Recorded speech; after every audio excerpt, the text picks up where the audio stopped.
another Wednesday night of legacy gameplay here. Playing some more Infect as per usual. So I've got us fired up into that league we started last week. We are currently 1-2. Not a great start to the league, but we can still turn this around and end up with a positive record if we just do well in our next couple rounds here. So I'm just going to go and jump right into the queue to find us an opponent. Hopefully it doesn't take too long. I know the waiting in the lobbies here is always the worst part.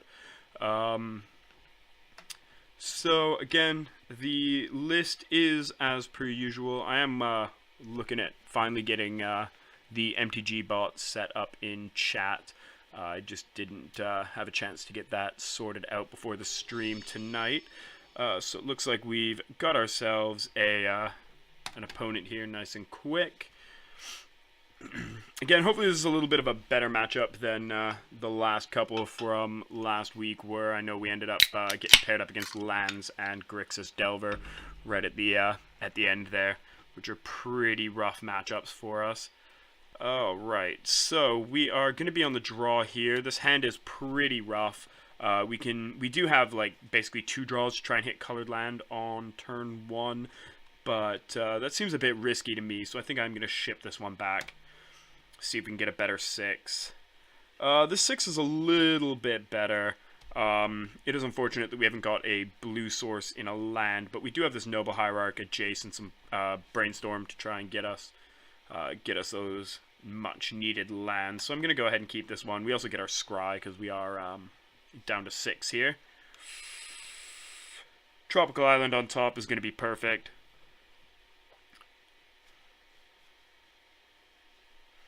Alright, so we're up against a Veteran Explorer deck, probably Sultai Nick Fit, I think is the most popular one I've seen. Could be Obzon.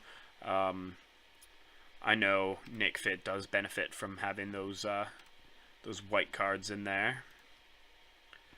Alright, so we're just going to lead on Tropical Island, Noble Hierarch here, just to advance our mana. And that'll let us play Blighted Agent with a mana up for Brainstorm or some sort of protection, depending on what we draw next turn.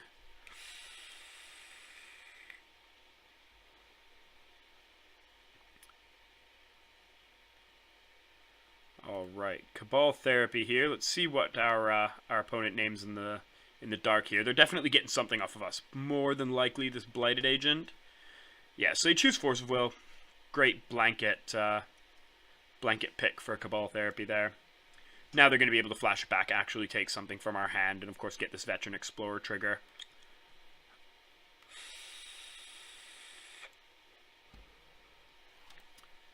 This does net us +1 mana if he does choose to Cabal Therapy us.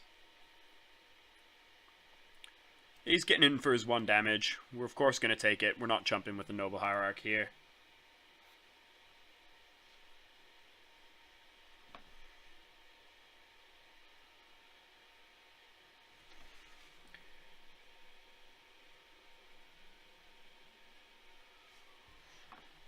Alright, so now we're seeing the flashback on the Cabal Therapy and the Veteran Explorer trigger. We are going to go and fetch up our basic land here.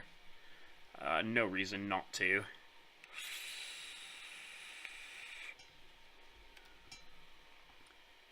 So we'll go grab our basic forest. We've got no other targets.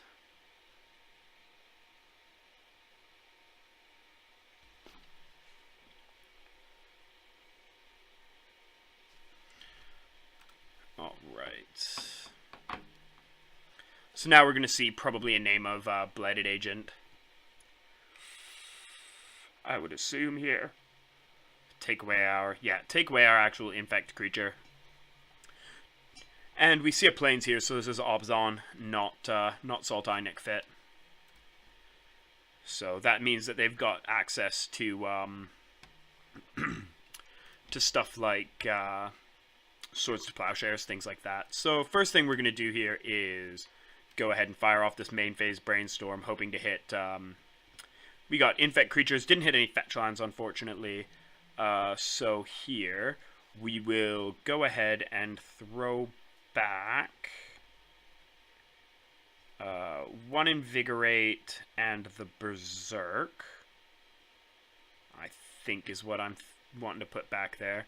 Just to hide the Berserk from them, because they do know that's in our hand, and the Invigorate so that if we do get like double Cabal Therapy again next turn, they don't get to take both our Invigorates away from us. After that, we'll play Tropical Island. We use our basic force to play out this Glistener Elf. And we'll also run out Jace.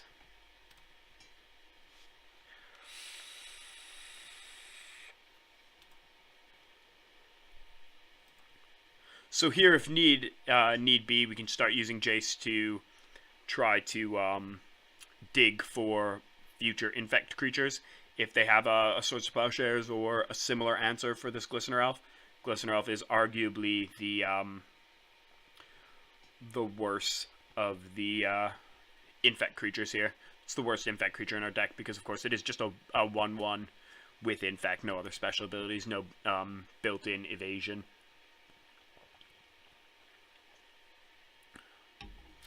Alright, so we're seeing Abrupt Decay on the Jace. And then now I wouldn't be surprised to see a Swords for the Glistener Elf.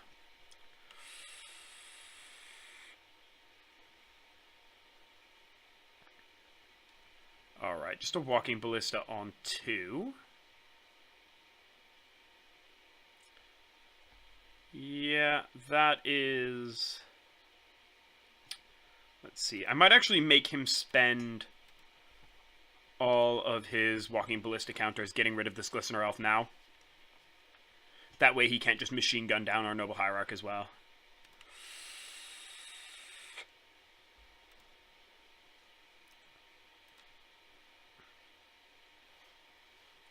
So we do unfortunately know our next couple draws here. And they're not great. So we'll play out Pendelhaven, even though it's not super essential right now. And we'll crack in for one.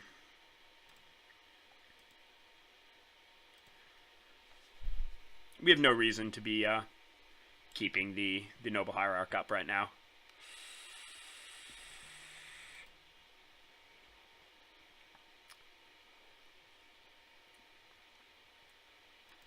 Alright, I feel like we're going to see some...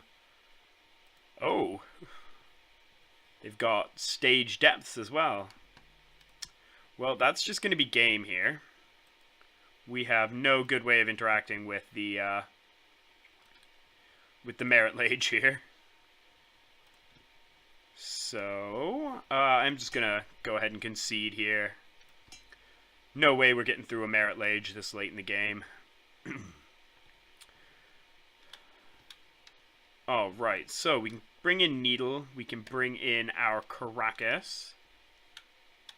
We can also bring in Submerge because they do run a lot of forests. So that's going to be a handy card to have there. As for other stuff to bring in, we didn't see a huge amount of stuff. We can bring in Surgicals because that'll take away their Depths combo from them.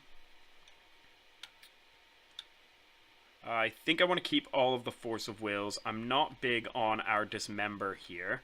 That's a pretty easy thing to take out. We can bring in Wasteland as well. Again, to deal with that Depths combo. What else are we not big on? They're black, so they probably will have Edict Effects post-board.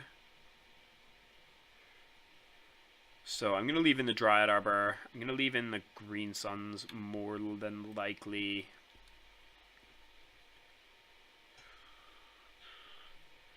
This is a tough one, considering we're not really cutting any counterspells, so we don't want to go down Force of Wills. Maybe we'll cut a Spell Pierce. And the Jace? Jace is a bit slow for this matchup, seeing as they've got that Depths combo to fall back on. Other than that, I think we're looking pretty okay. So we'll run the deck out like this. And hopefully this game goes a little bit more in our direction. This hand seems fine. We've got a lot of threats. We've got one pump spell, so we're just another either 4-point pump spell or like a berserk away from being able to present lethal in one swing. So we're going to go ahead and keep this. We've got a turn 1 play as well, which is nice.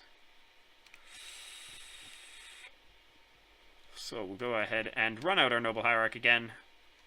We are very light on lands, which is unfortunate, but we can hopefully just get by with 2 mana here, as long as we don't see a turn 1 removal spell.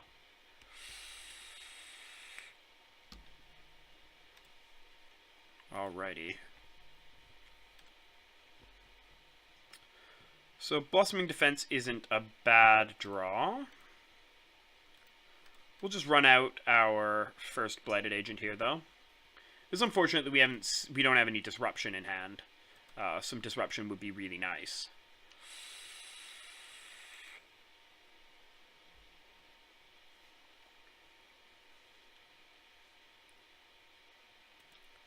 So here it's possible we see, again, double Cabal Therapy, or a removal spell, any number of things.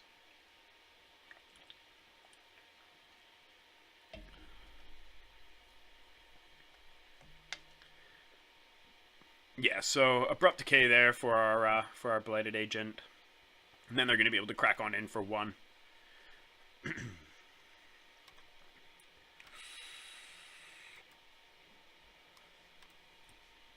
Alright, Tropical Island is a great draw here. So we'll run out our Blighted Agent again. This way, they need to either wasteland us off this Tropical Island, or have some combination of 2 removal spells to get rid of the Blighted Agent, because we do have Blossoming Defense.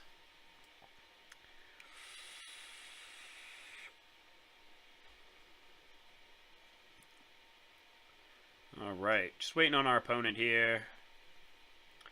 Another land from them. I'm sure we'll see an attack here. We are definitely not blocking. No reason to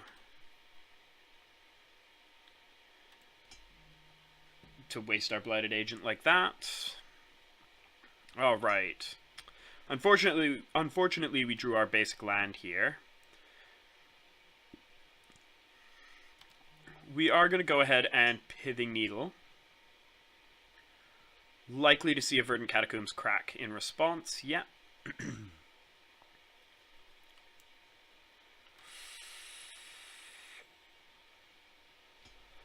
And we're going to name Thespian Stage here.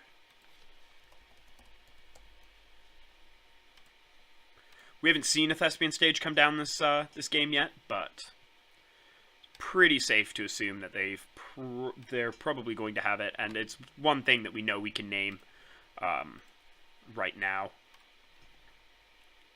We haven't seen anything else. It's possible they've got things like Knight of the Reliquary, but alright, so we've got our attacker going in.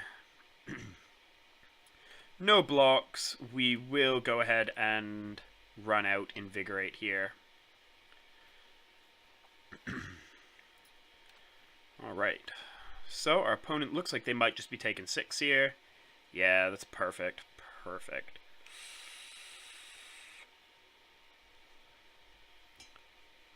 So now, I think I'm going to cash in this Green Suns for 2. I guess X equals 1, paying 2 mana for it. This lets us keep up the 1-drop for Blossoming Defense.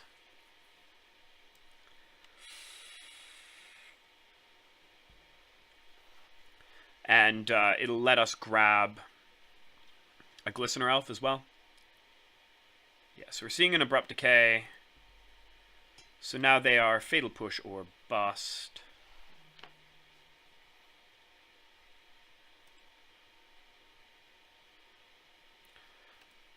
There we go. So we get to hold on to our Blighted Agent for hopefully one more turn here. We are going to grab a Glistener Elf just in case.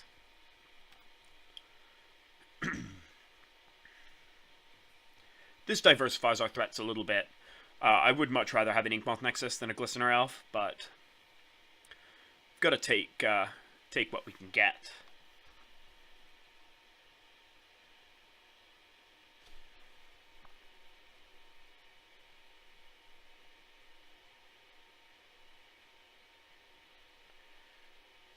Alright, so now we're seeing crop rotation, getting rid of their Bayou.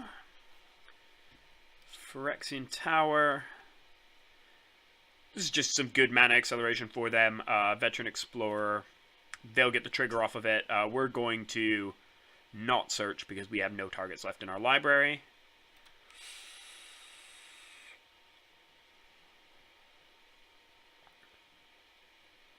Really save for shuffling. Doesn't really do much. So we could see something like double Fatal Push here. They've got a lot of mana. They have enough for a Primeval Titan, if they're a build that runs Primeval Titan.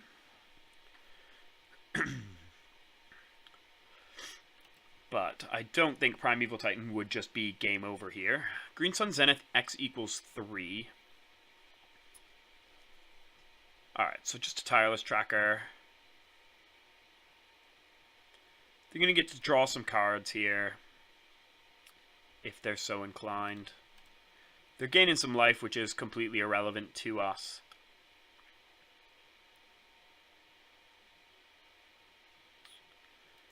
Alright, so we're seeing a cracking of a clue here.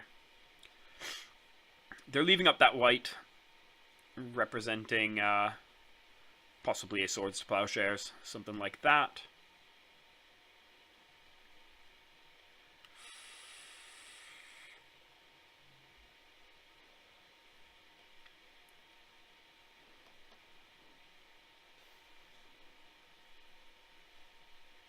Alright, just waiting on our opponent here. Just a Green Suns for 0, so grabbing a Dryad Arbor.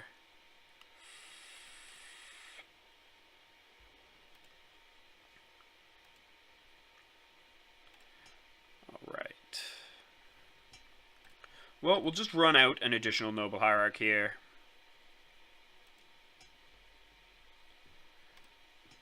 This means that our Blighted Agent is lethal in one more turn.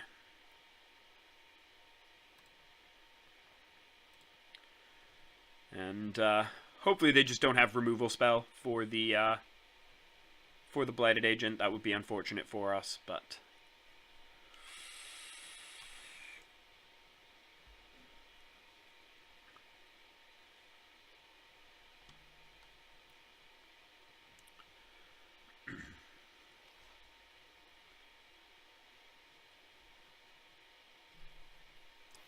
just got to keep an eye on what they're doing here. Pernicious Deed. Each artifact, creature, and enchantment converted mana cost X or less. So they can do it for 2 here, which is very bad for us.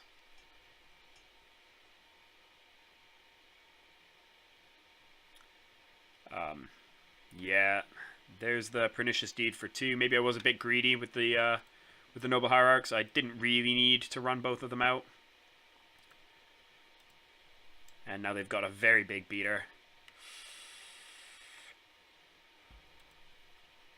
So we've got us on a 3-turn clock here. Wooded Foothills is not really helping out at the moment. Does mean that we can go and grab ourselves a Dryad Arbor if we need it for chump blocking or to dodge an Edict effect next turn.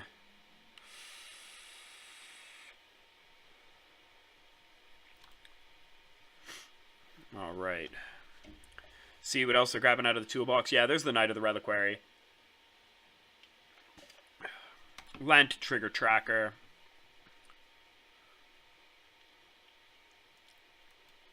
And Lingering Souls. Well, that puts us off of being able to just kind of win with an Inkmoth off the top. We're taking 6 here. Going down to 6. Yeah, unfortunately, Caracas is not going to do it here, so we are just going to lose. Bit unfortunate. means that the 3-2 dream is dead now. But we will just play out our last match of the league here. Try and get at least one more win in, and then I'll go and grab us some more event tickets, and we'll get ourselves into another league. I did forget to do that off camera today, so it'll just take me a couple seconds.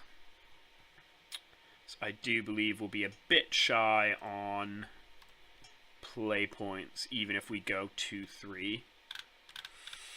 Yeah. We will be shy on play points, even if we 2-3 this league.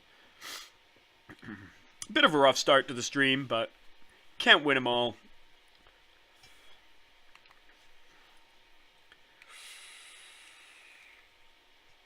Might actually get the store up on screen here. Obviously, you guys aren't going to be seeing that bit, but get those those tickets ordered now.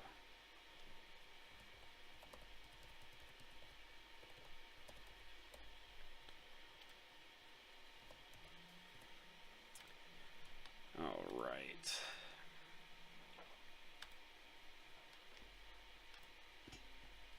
Alrighty, and we found ourselves a new match here. Whoa. Alrighty, and we are on the play for game 1 here. Not too bad. We've got ourselves Force of Will, we've got a Glistener Elf, and a Cataxian Probe. I'm perfectly happy to keep this. This is pretty land heavy, but we've got Inkmoth Nexus, which is our most diverse threat. So we'll go ahead and lead on our elf here. And see where it goes from there.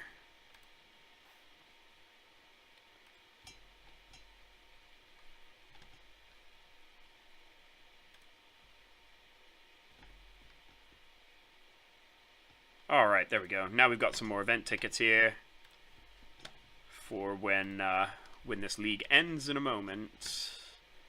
And I'll just throw this back on screen for a sec. There we go.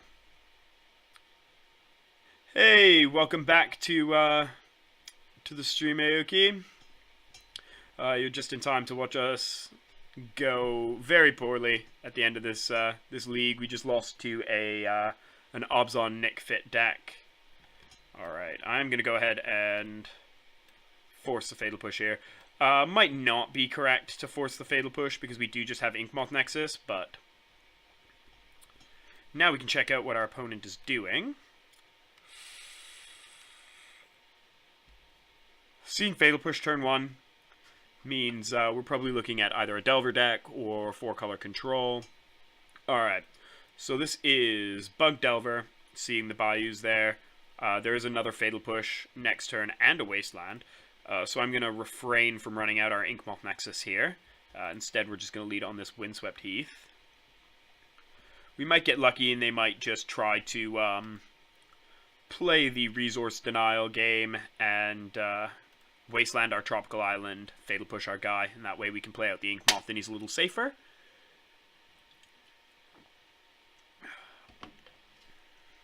No, we're just seeing Fatal Push here. So now we're hoping, and there's a Delver. Now we're hoping for some sort of protection for our Inkmoth Nexus. That's not protection for Inkmoth.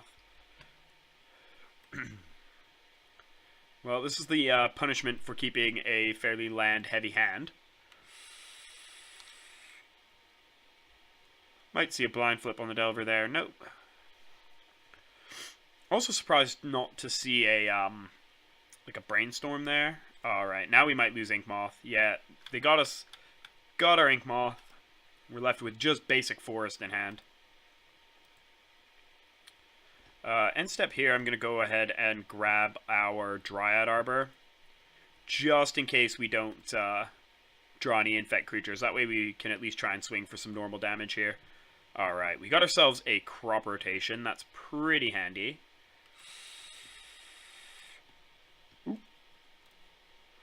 Actually go to our Declare Attacker step. Don't need to tap Dryad Arbor for mana there. Alright, we'll run out our basic forest.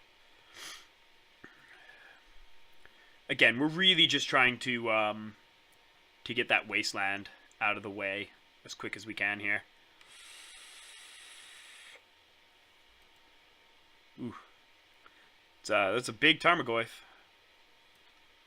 That is also a big Tarmogoyf.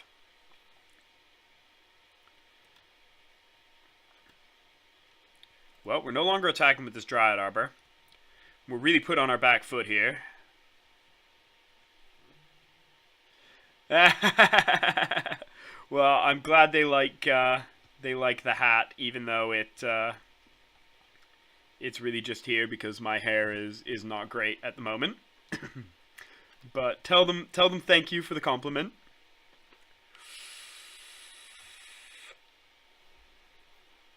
All right. Well, we can't really attack because our Dryad Arbor just gets eaten by a big old Tarmogoyf. Alright, now we're seeing the Brainstorm in response, so Delver's, like, guaranteed to flip here. Unless their hand was nothing but bricks. Alright, they've got a Force of Will there as well. So, 2 cards in hand, we know one of them is Force. Let's see, how much are we taking here? Too much if we don't block, so we're going to throw Dryad Arbor in front of one of these Goyfs.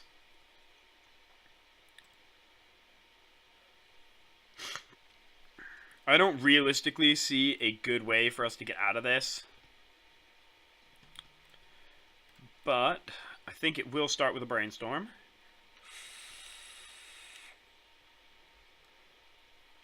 Alright. Let's put back the Become Immense. Put back Crop Rotation. Probably should have put them back in the other order, but... Oh, wait, we're just dead on board anyway. Never mind. I'm going to play our Blighted Agent. Just to show them that we did draw a Blighted Agent, and then I'm going to concede.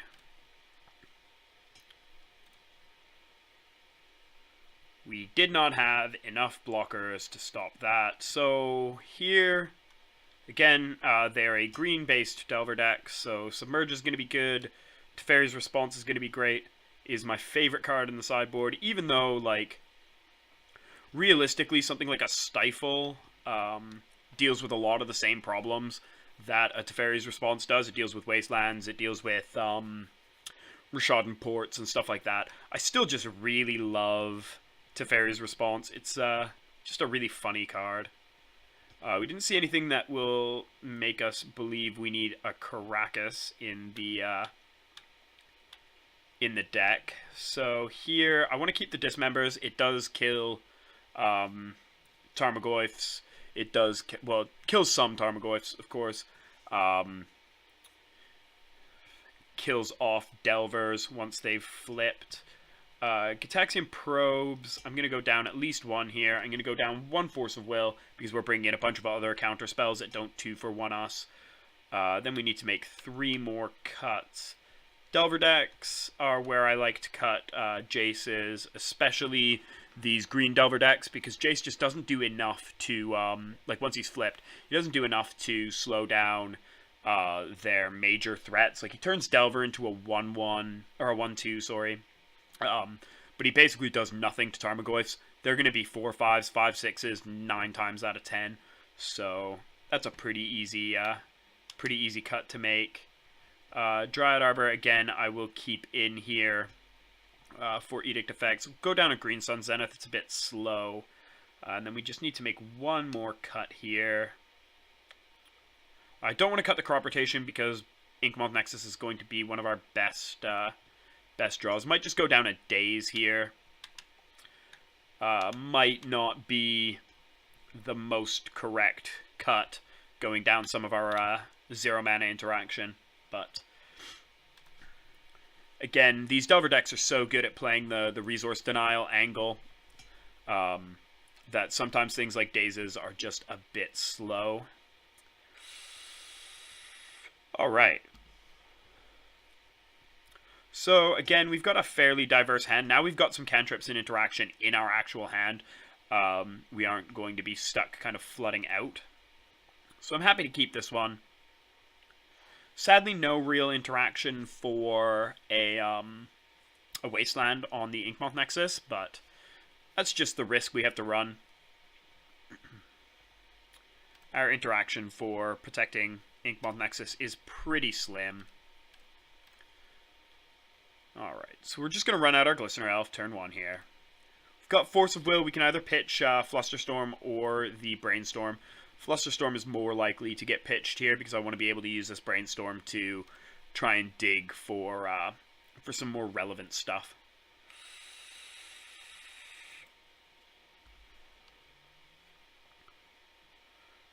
Might have been correct to force a Deathrite Shaman there, but I kind of want to save our Force of Wills for protecting our creatures. Alright. Well, let's have a little redraw in our Gitaxian Probe and take a look at the hand. So they've got double removal spell, one of which we can't counter.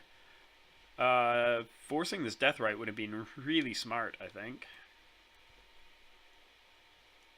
Considering they are on no lands.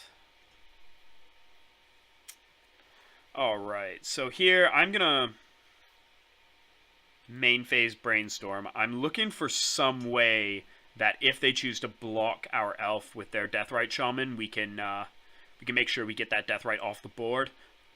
Something like Pendelhaven, or literally any pump spell because we haven't played land yet and we do have this basic forest in hand.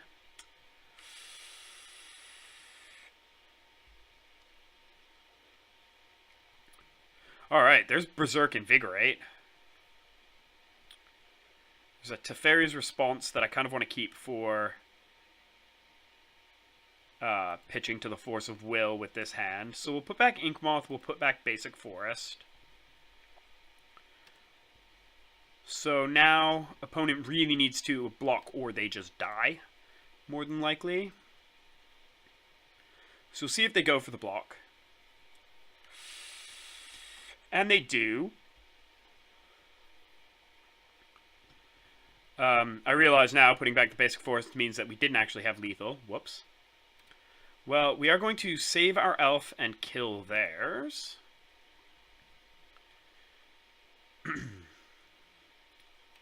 Does mean that we did blow our pump spell there, but second main phase will run out Inkmoth, pass the turn. This means if they don't draw land, they really only have that single removal spell. They do have Ponder to try and dig for their land, but again, that means that they can't Abrupt Decay.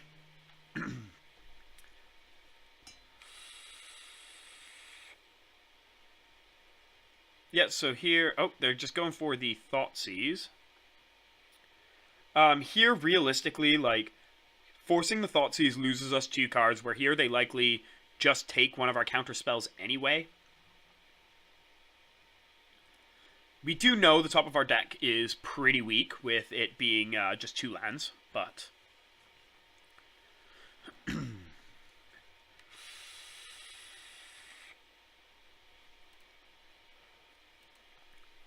yeah, them taking the Berserk there is definitely the right call on their part. Well, we know their shield's down now, so we're not casting any spells. This does leave us vulnerable to a Wasteland, but we'll still just crack on in for 2. This leaves us with Force of Will and Flusterstorm up for next turn, meaning that their Fatal Push in hand is pretty medium.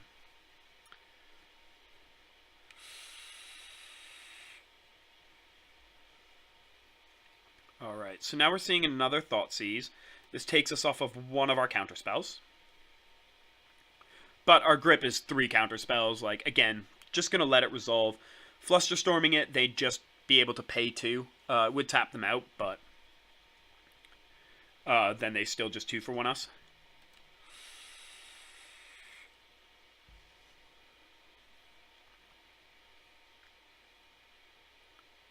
Now we're seeing the Goyf come down.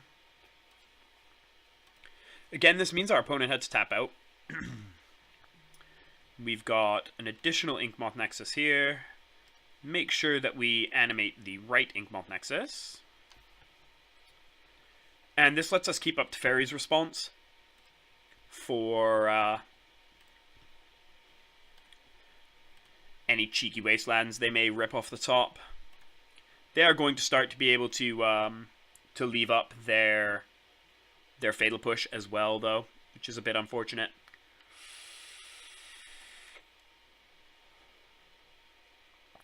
Because Fatal Push can actually hit our Inkmoth Nexus, whereas Abrupt Decay can't. Nice thing about that is we can counter. We can counter Fatal Push where we can't counter Abrupt Decay.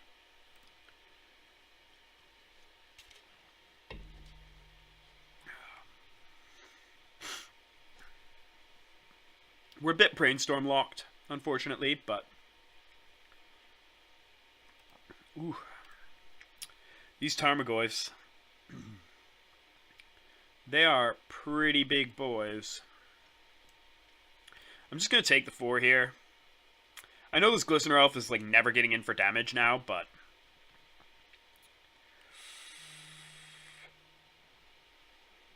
okay. So, unfortunate thing here is we cannot keep up Teferi's response and play out our Blighted Agent, which means I'm kind of inclined to just animate up Inkmoth Nexus, crack in for 1, keep up the most interaction we can. We're getting to the point where we've got some pretty live draws. And we can chump block with this Glistener Elf this turn if they don't just go ahead and blow a removal spell on it.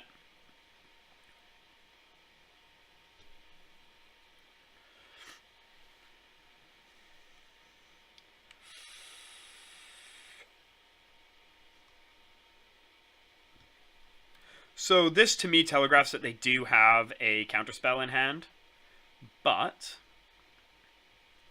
still happy to Teferi's Response this, because it does pull something out of their hand. Yeah, so Teferi's Response is getting dazed. We're losing 1 Inkmoth. This is going to let them keep up a Fatal Push. So now we'll chump block the Tarmogoyf, just to preserve our life total. Going down to 10 seems pretty spooky to me. Alright, now we've got a Vines to protect it from 1 removal spell, but doesn't protect it from 2, so we are going to run out Blighted Agent now. Now we want that less mana intensive threat.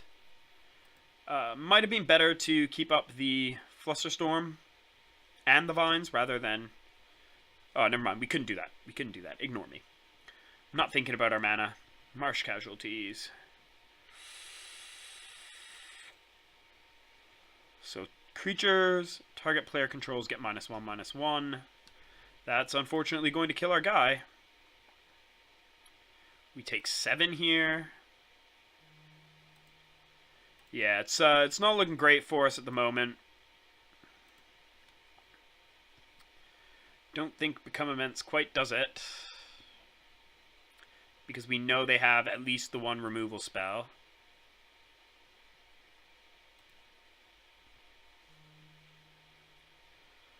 And we're going to have to use our only land for that. So we are unfortunately going to be going 1/4 here. Been a while since I had a 1/4, but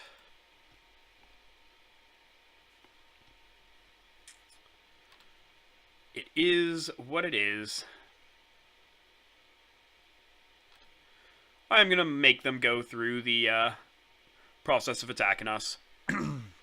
Again, unfortunate that that this league isn't going particularly great, but you know, stuff happens. Hopefully this next league that we're going to jump into goes a little bit better for us. We are also trying like a slightly less interactive build in a sense, where we're running less counter spells, but we do have that like one of removal spell. So we're just gonna jump right back into another league here. So we've only been going for like not even an hour yet. So we'll do league here, and then might do a little bit of hanging out in the modern queues. I haven't played modern since like the Jace unbanning and Bloodbraid Elf unbanning. Whew, that was a mouthful.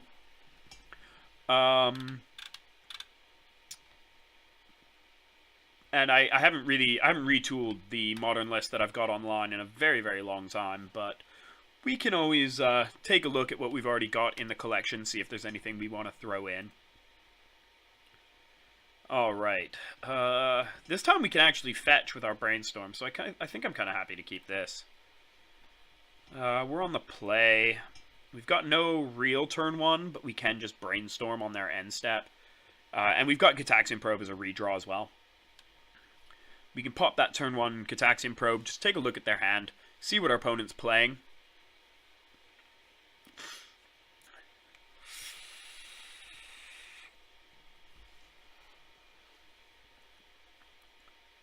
See what we have to be looking for with the Brainstorm. So they kept their 7 as well. Alright, so Blue-Red Delver, I think, is the one that runs True Name main board. So they've got Force of Will, Spell Pierce. They got a lot of stuff up. A lot of stuff up. Invigorate's not a bad draw. So we'll just play out our Tropical Island. Brainstorm on their end step. Because it's more than likely we're going to see, like, Volcanic slamming a Delver here. Yeah. We'll Brainstorm in response to Delver. See if they feel so inclined to force that. But they don't. Alright. I don't know how badly I think we need another Inkmoth Nexus here. So, actually, let's keep the Inkmoth Nexus. We'll put back double fetch land. So we can play fetch, crack fetch, get rid of other fetch land. Slam down Blighted Agent.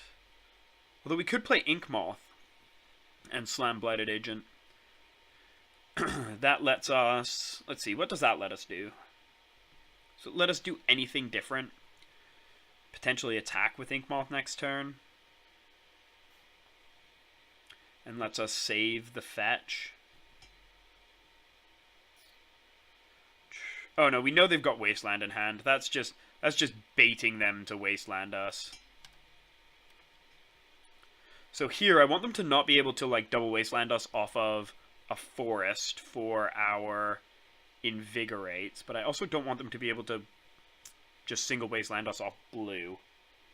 Maybe I should have waited for the second fetch land now that I think about it. So let's just grab Trop here. Hope that they can't just double Wasteland us over the next couple turns.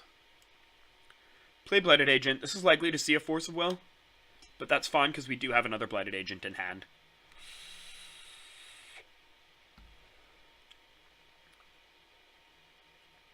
And that means if they don't use the Wasteland right away here, that we can play, play Blighted Agent and keep Flusterstorm up next turn. Yeah, so there's the Force of Will from our opponent. Takes care of the Blighted Agent. But again, we just have another one on top. Or in our hand, sorry. Now we're seeing the Brainstorm. So this Delver is guaranteed flipping here. We know they've definitely got at least one other spell in hand.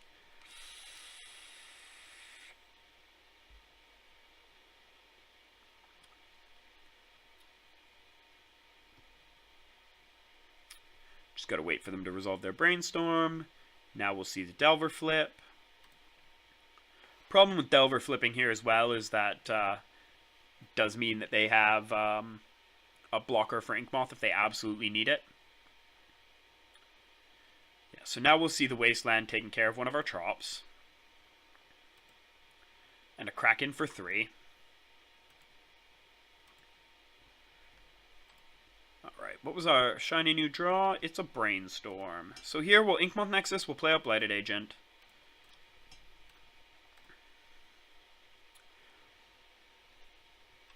And then this way we can try and brainstorm for like one of our 2 Berserks or another Invigorate. something that lets us try and win next turn.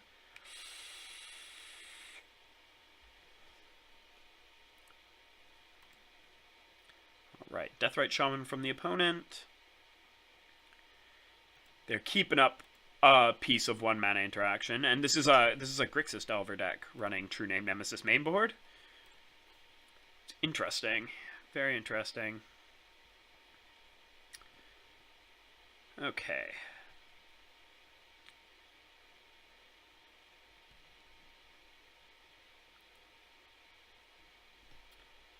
So I'm gonna play out the Inkmoth Nexus here. We'll go on in and attack. Ooh. Attacking here before like spending any mana means that we can Invigorate and have protection up for... Or, sorry, have the mana up to pay for their Spell Pierce.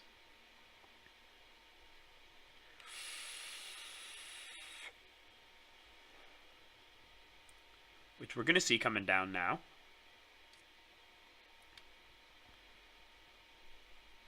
Might actually just brainstorm in response here. Let's brainstorm. It's very possible that we find something like Daze here. Just 2 more Invigorates. Okay, so we're just going to try and win the game here. Put back Ataxian Probe. Put back Glistener Elf. Pay 2 for Spell Pierce. Let the first Invigorate resolve. Cast another Invigorate. And cast another Invigorate. Just hit them with a 13-13. Look at that.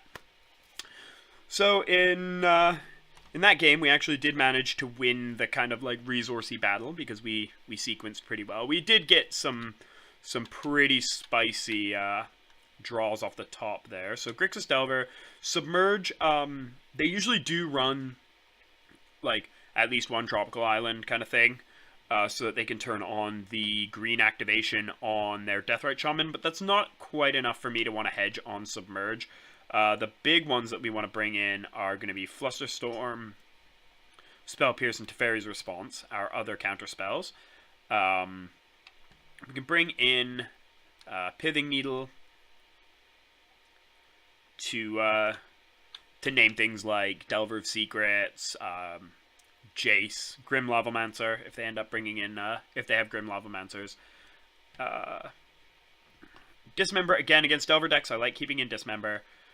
This time around, we're just going to cut all 3 probes and a single Force of Will, just to keep it nice and streamlined. The Gitaxian probes, as great as they are, they're pay 2 life, add 1 mana for a Become Immense, take a look at your opponent's hand, and it replaces itself, of course. But that 2 life is really relevant against these red Delver decks because they can just win by burning you out so easily. So we'll run it out like this and see if we end up going into a game 3. It is unfortunate that we did run into so many Delver decks. It is a just in general, they're tough matchups for us.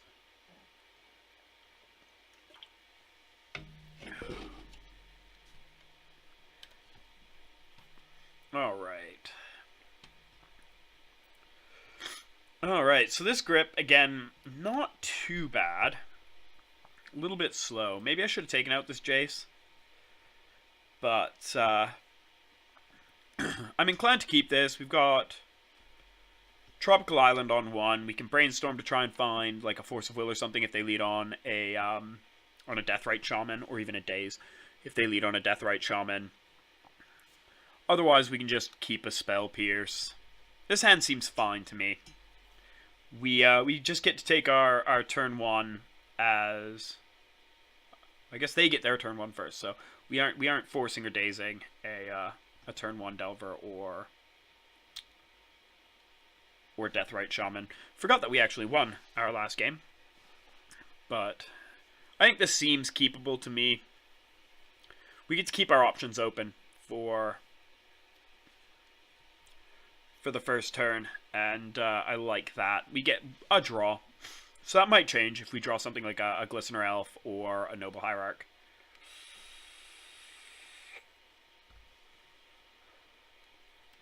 Alright, so we're seeing the Gitaxian Probe. They're going to know our hand's pretty slow now. Which means if their hand is aggressive, we're going to be in a pretty rough spot.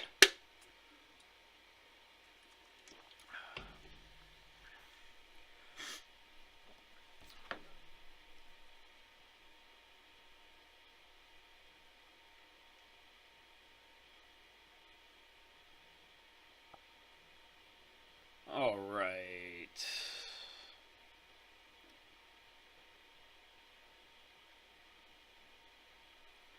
Well, just gotta wait for our opponent to take a good long look at our hand. They're probably just using like a snipping tool or something to save our hand there. Because the unfortunate thing about Gitaxian Probe is because it's because you look at their hand, it's not that they reveal their hand. It doesn't show up. It doesn't stay in the revealed card zone on Magic Online. Alright. Yeah, so just to ponder, not like a huge, spooky first turn from our opponent. Seeing that Force of Will is really nice here, so we'll just go ahead and play our Tropical Island, pass the turn back, see what our opponent does. Again, if they try and play any like non-creature spells, we can Spell Pierce. If they don't, then we've got this Brainstorm. We've got a Force of Will to try and take care of anything too spooky. I'm not big on countering cantrips in these decks. Him getting a Ponder after he's already pondered, like last turn, even though he shuffled, just doesn't seem like I want to blow a card on that. Yeah, there's that Tropical Island we were talking about. And now we'll Brainstorm in response.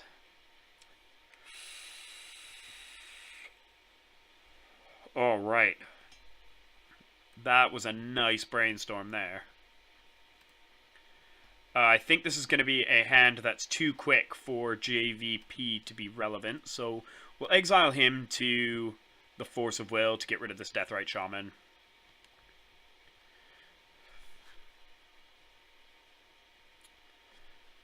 We are going to be cracking fetch lands, so Deathrite Shaman would be able to tap for mana as well, which is unfortunate. Not big on giving our opponent just extra mana.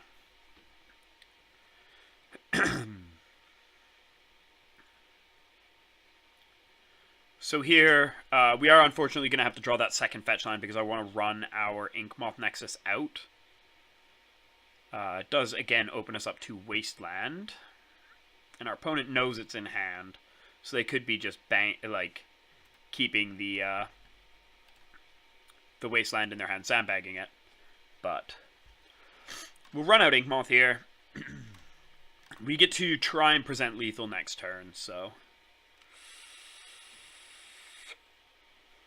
Yeah, there's that Wasteland. Gonna see it go after Inkmoth right away.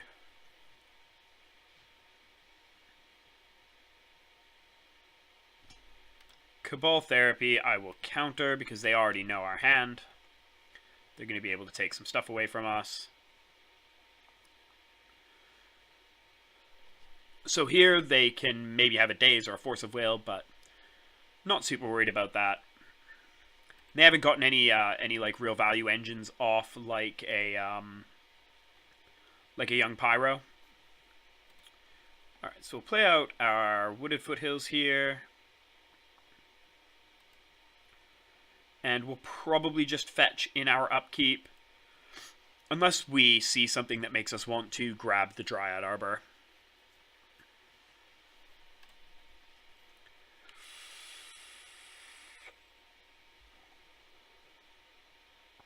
Alright. So just a brainstorm from our opponent. They haven't really stuck any threats yet.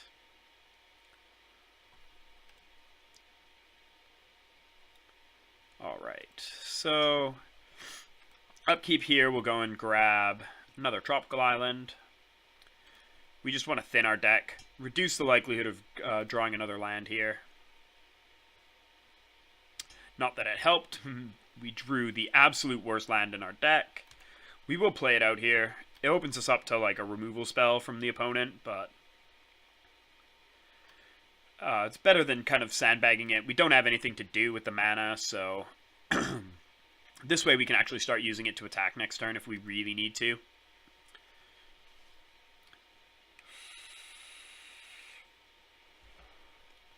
If they want to use a removal spell to strip mine us here and not hit an infect creature, I'm totally okay with that. Alright, so again, we're seeing nothing from our opponent. Another Berserk. How close are we to being able to just kind of like invigorate, double Berserk them out of the game here? So it'd be 2, 6,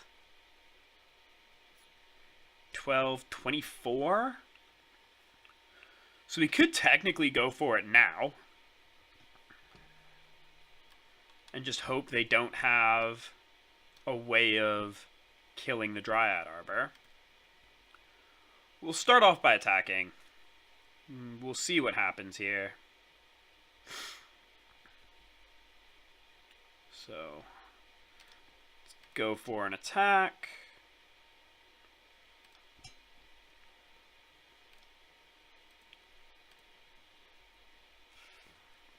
Opponent's got 5 cards in hand. You know what? Let's just go for it. See what opponent does.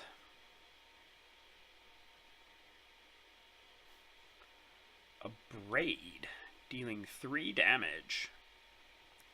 Alright, well, Berserk doesn't save from that, unfortunately, so we are just getting strip mined. Again, that does mean one less pump spell, or one less removal spell for one of our infect creatures.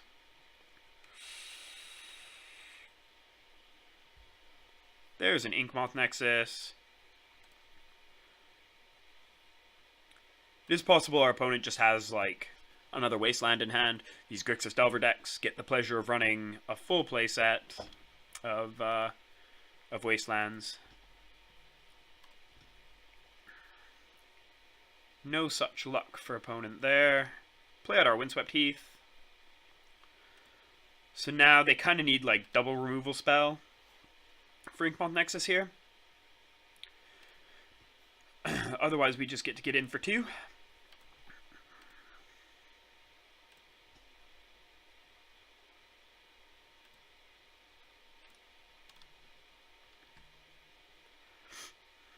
And this is a little bit of an insulation from a Wasteland this turn as well.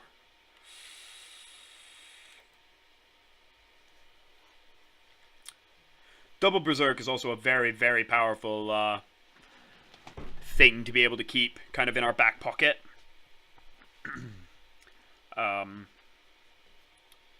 Lets us get in for, what, 8 right now? So again, technically lethal, but I don't think I want to be that greedy. Do we want to upkeep fetch here? I think so. Just get the fetches out of the way. Keep grabbing the tropical islands.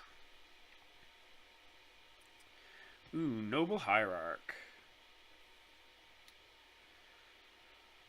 So Noble Hierarch is going to stop... Playing Noble Hierarch is going to stop us from being able to activate Pendelhaven. But I think that's fine. Because we're going to be getting the same pump from the Noble Hierarch, and it just gets it out of our hand. We get to keep our Teferi's response up. We still get in for 2.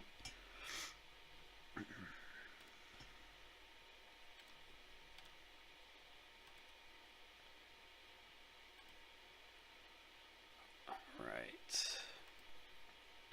We are just going kind of slow and steady wins the race here.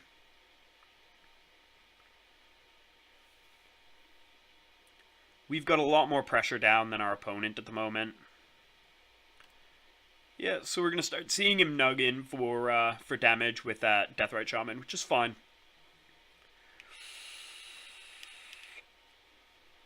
Spinning their wheels a lot right now, which is good for us.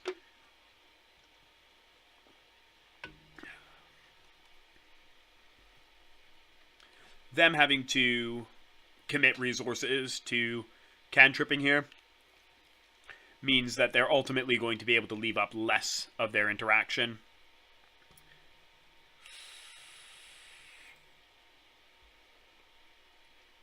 Opponent is staring us down with 4 mana, 5 cards in hand, but that's just a hazard of these grindier matchups.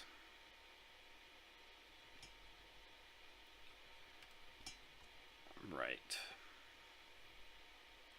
So we're going to go ahead and crack on in. And with the Exalted Trigger on the stack, we'll Pendelhaven our Inkmoth. See if we can elicit some sort of response here. So there's the Lightning Bolt. We will Teferi's response in response to the Lightning Bolt. See if they've got a counterspell. This plays around Daze as well, rather than brainstorming first. And if they go ahead and, like, pop a Force of Will or something like that, then we can brainstorm in response to try and find another way to protect Inkmoth.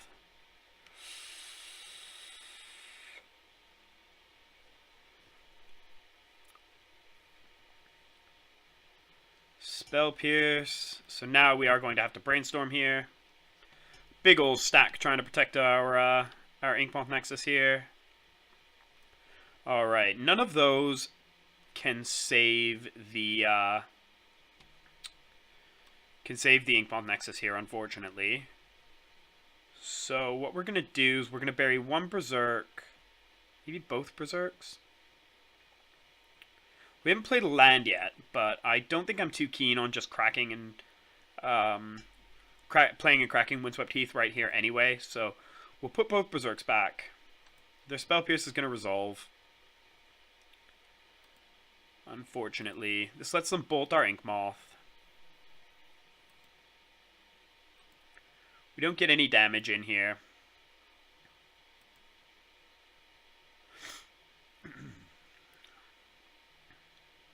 So now second main, we play out our Windswept Heath. We've got a Green Sun Zenith. We can go and search up by an elf if we need to next turn.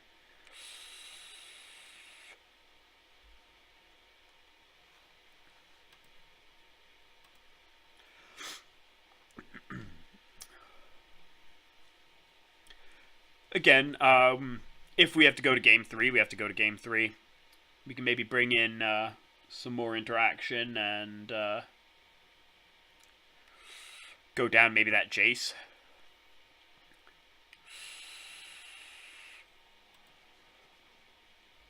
There's the Young Pyro from our opponent.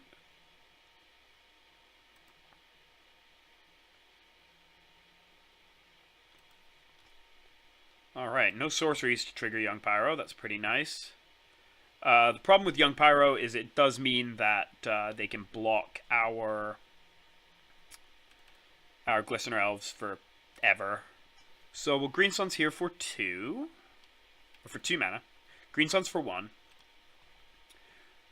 Really bad habit I have of miswording my Green Suns. Sinking.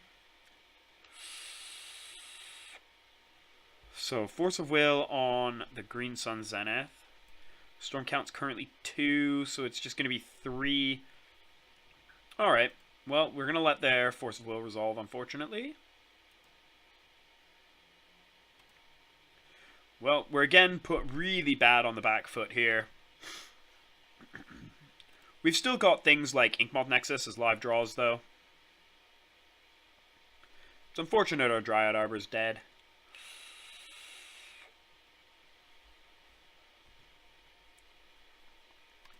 Yeah, they're going to start eating up our cards.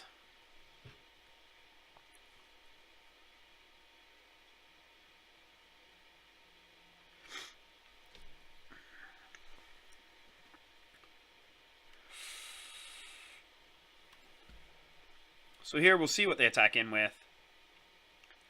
Attack in with everything. We're just going to take the 3.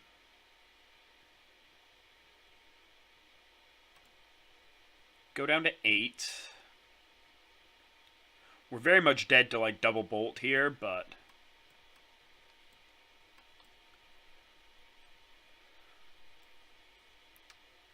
Cabal Therapy, cast with Flashback. Can't remember if they know this Flusterstorm's in our hand, but they almost guaranteed know about the Berserk.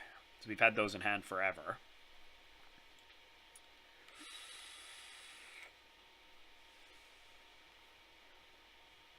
We'll see what they name. Of course, for anybody unfamiliar, we have no way of interacting with the Cabal Therapy once they have picked what they are choosing. Yeah, so they're taking away the Berserk. That's fine. Berserk is not particularly important for us at the moment. We know the second one's on top, but we are still fetching it away with the Windswept Heath. Because Berserk on its own does nothing here. We'll just grab Basic Forest. There's an Invigorate. Again, not really doing a huge amount. I think we are very much dead here. Which is unfortunate, but it's the way it goes sometimes. Put up a good fight, but in the end, I think they're just getting there. So let's see. They put us down to 5. It means we have to block. If we don't block, we die. Might just die anyway if they've got another instant. Right? 1, 2. Okay. Again, we're dead to like bolt here, but pretty much always just kind of dead to bolt.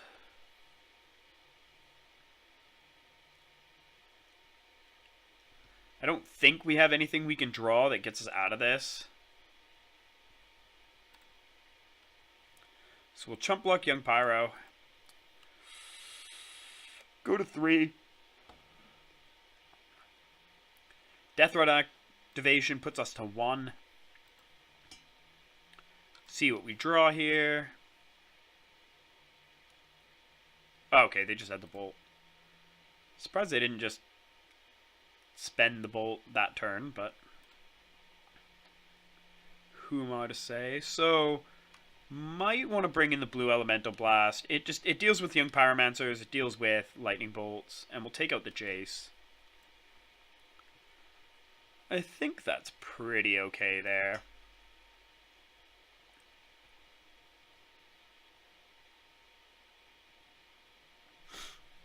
Hopefully this game goes a little bit closer to that first one where we can win the 1-for-1 battle.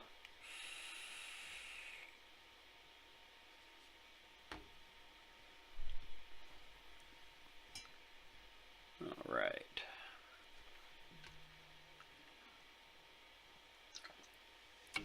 Just gotta wait on our opponent to finish up their sideboarding now.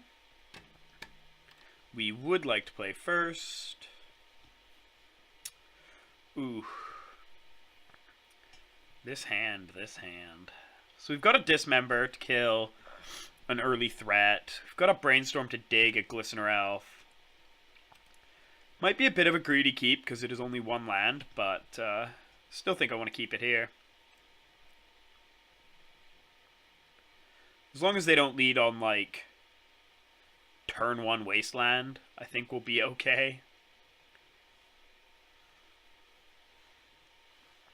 And even still, if they turn 1 Wasteland us, we'll still have a Glistener Elf in play. We've got Pithing Needle. We can name something relevant. Nice and early in the game.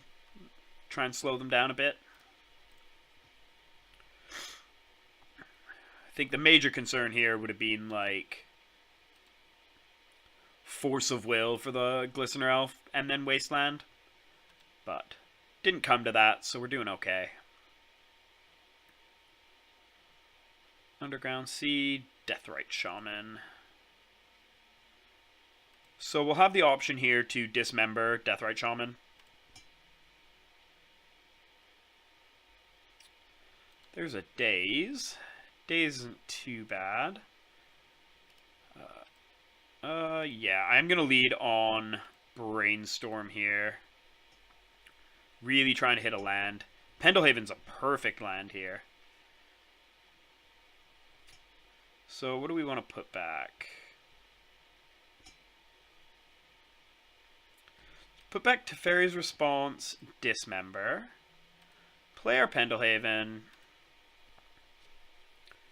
Go to combat, attack. If he blocks, we just get to eat Deathrite. If he doesn't block, we can try and kill him.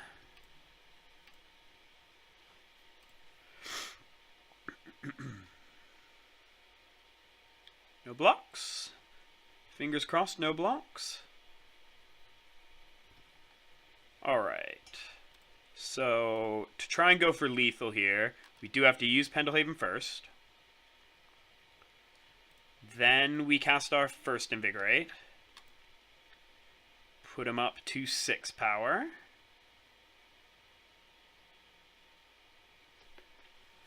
We might see, like, Force of Will here. Yeah. So we're going to go for second Invigorate, see if that one resolves.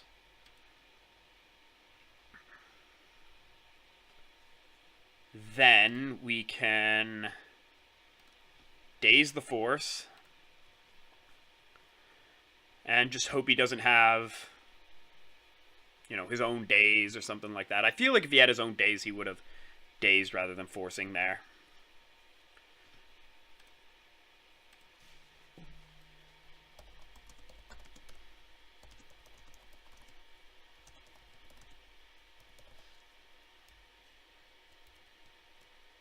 I'm not gonna... I'm just gonna say it was a good one, because it was.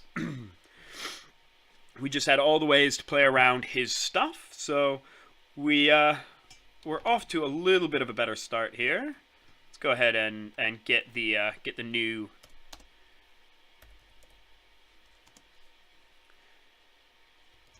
record up. So we're 1-0 and 2-1. Okay. Awesome, awesome, awesome. A little bit better start than last time. I guess we won our first round last league as well, and then went on to lose 4 in a row, so probably shouldn't jinx it yet.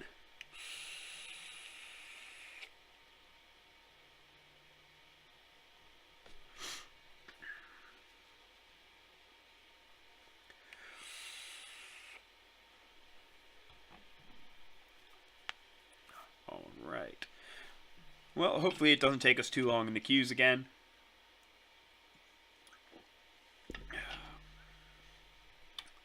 I will say the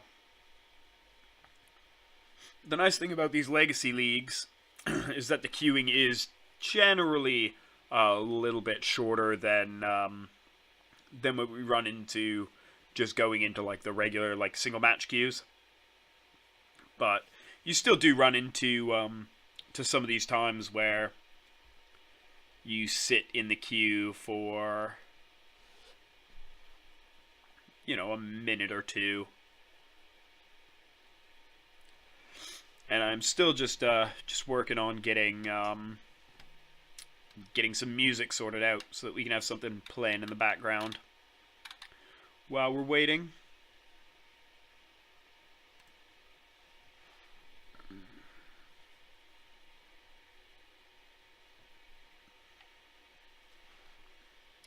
All right, might just take a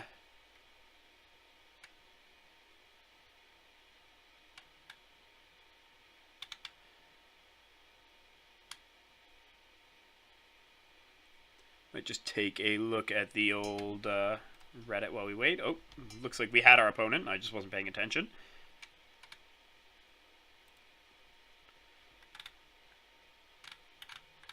All right.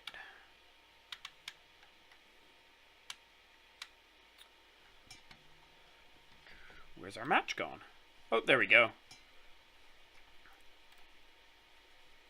Alright, what's this hand look like? We've got Force of Will and Spell Pierce, Glistener Elf on 1, and an Invigorate. This hand looks decent. No cantrips, which is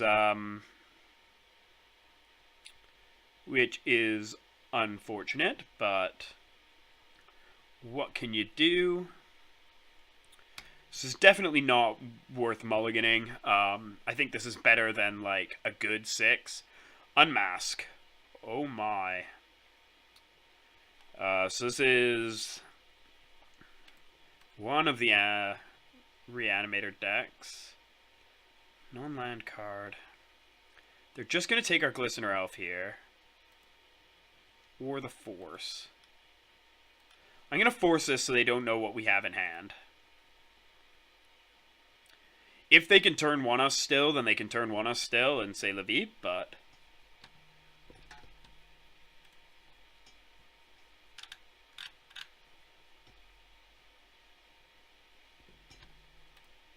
we just gotta hope that they've got nothing else super relevant here. Alright, so... good start, not having anything spooky come off of them. Here I actually kind of want to leave up our ability to brainstorm, because we're going to maybe need to find second counterspell next turn, so... I'd rather take it slow on the Glistener Elf.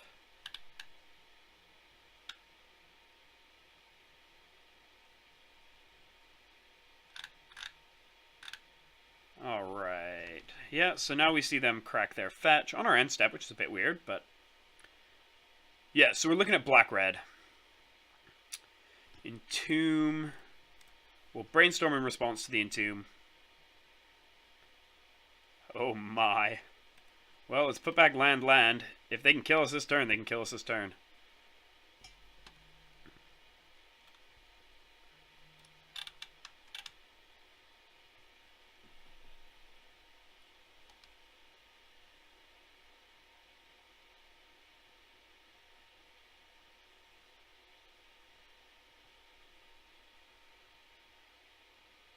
Alrighty.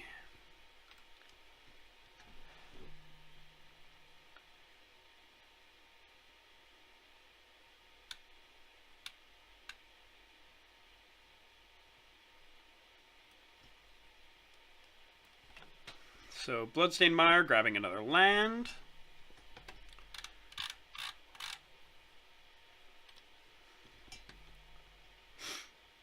Hopefully we're not just dead here. Let's see. Exhume, they get their Grizzlebrand.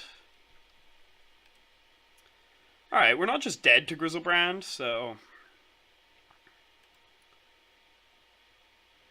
like, it doesn't look good for us, but... we're not just dead to the Grizzlebrand.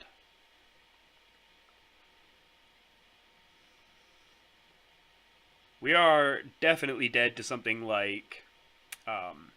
Entomb for Sire of Insanity and then Reanimate.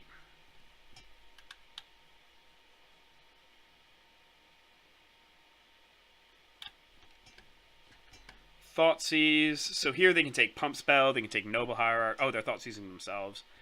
That's fine. Okay, so here they probably get their Chancellor. Oh no, they had the Sire. Never mind. Well, that's going to be game. I'm just going to concede to that. good game opponent. So Black-Red Reanimator, we've got some pretty decent stuff in here to deal with them.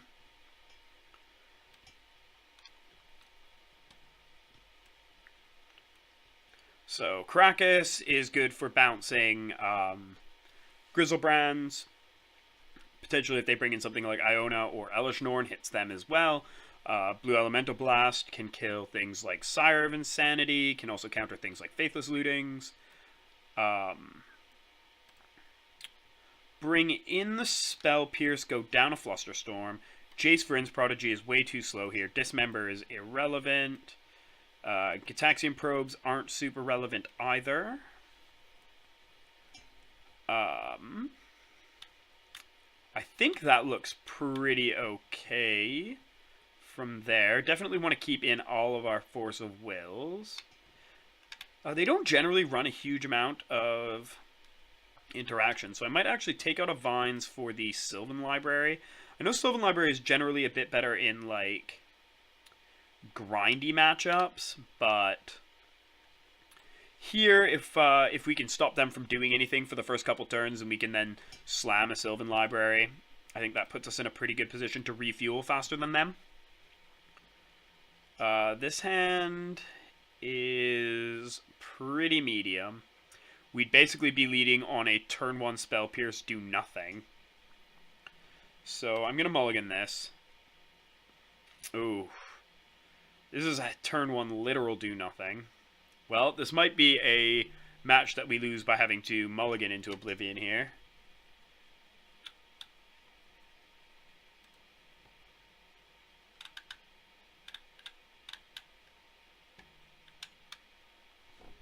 So we're mulliganing down to 5.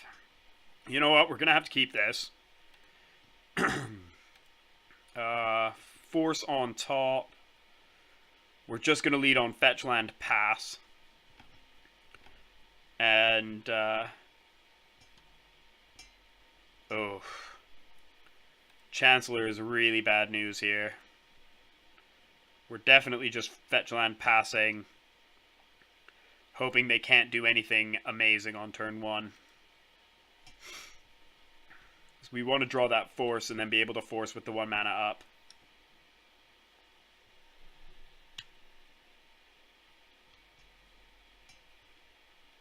Alright, so we're seeing the turn 1 Thoughtseize. They might just take... Oh, again, targeting themselves. Puts Chancellor into the bin. We know they've got Tidespout Tyrant now. And double Reanimate. But no other mana. So that's good. So here we can... We'll just crack our fetch here, just to save us a bit of time on the upkeep.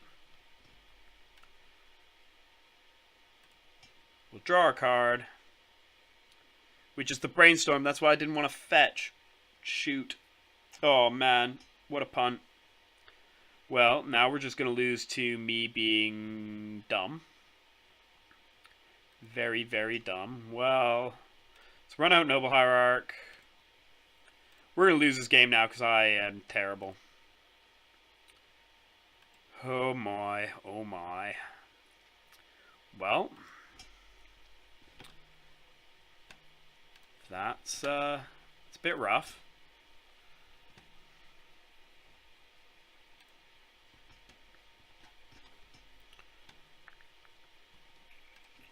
Yeah, there's the Reanimate for the Chancellor.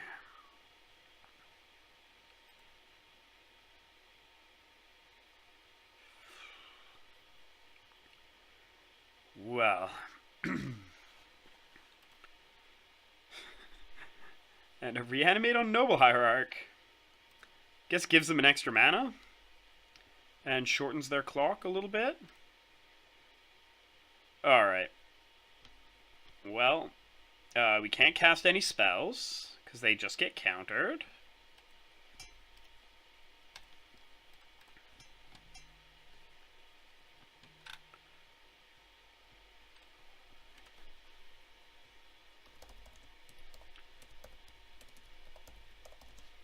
Alright, so beginning of combat, we're going to get hit for 6 here. They've they've also blown both the reanimates now. Yeesh.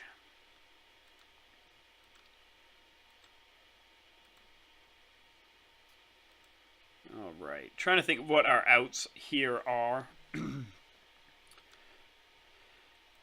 Ooh, not a brainstorm. Alright, conceding. Shame concede. That does definitely feel bad because I punted on that stupid force of will. Like, they had an extra land to get around our force of will by being able to just reanimate a second thing anyway, but you know, could have played that a lot better. I did just have a question about sideboard on Reddit that I'm just going to reply to very quickly here before we jump into another match.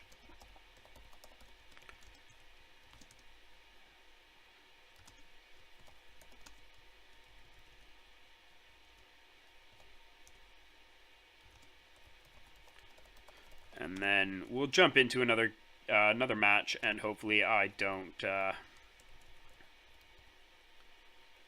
play that one like a complete mong.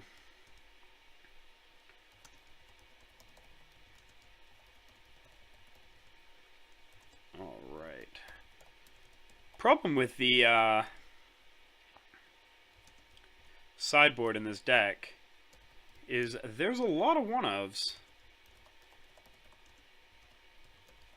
Takes ages to type it all out.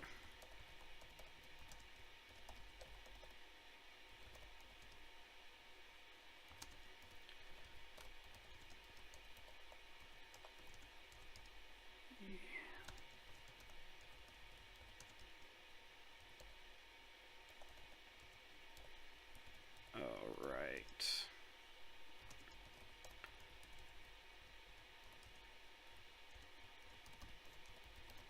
Almost there.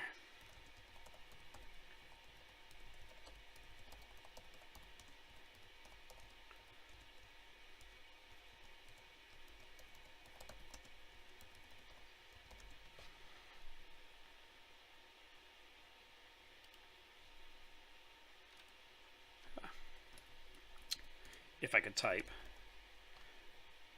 There we go. All right. Go back to the league details and jump into another match here. I guess while we're in the queue, I will update our record text to be much sadder. 1123.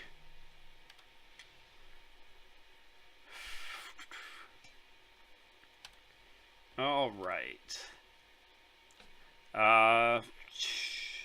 Did we win the die roll? We did. Alright, I think on the play this is keepable. Our only threat is an Inkmoth Nexus, but we get to take a look at their hand. We've got Brainstorm to try and fix this hand a little bit. We've got Green Sun Zenith to use as like a pseudo Glistener Elf as well on turn 2. Or a Noble Hierarch, depending on what we feel like we might need more. Alright, another Grixis Delver list. So they've got a Lightning Bolt for our first creature. Double Ponder, Cataxian Probe, Tarns. So they've got lots of lands. We got a Berserk. Well, we're just going to lead off on the Foothills. We might end step Brainstorm. Just try and hit our land drops. Maybe, like, ideally we'll hit something like a Glistener Elf to be able to bait that Lightning Bolt out.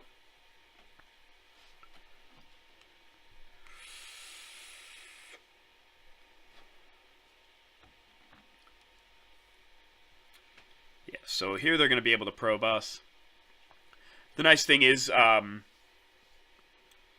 when we Brainstorm, they were kind of invalidating their Cataxian Probe a little bit. So they won't quite know what we kept.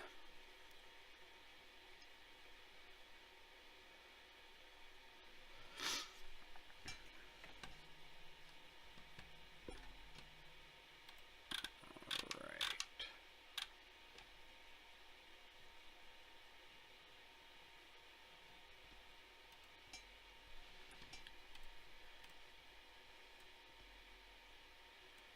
Yeah, so we're seeing the Tarn here from them. Interesting that they're not just keeping the Scalding Tarn in case they get like a Brainstorm or something to be able to shuffle away the bad cards from the top of their library, but Tropical Island. Oh, they're leading on. Oh, just Deathrite Shaman. That's fine. We'll Brainstorm in response to this, I guess. See if we can hit Daze or something like that. No Dazes, unfortunately. We'll put back Trop. Put back Inkmoth Nexus. We'll happily draw an Inkmoth Nexus next turn. We can play out our Noble Hierarch as well, which is nice.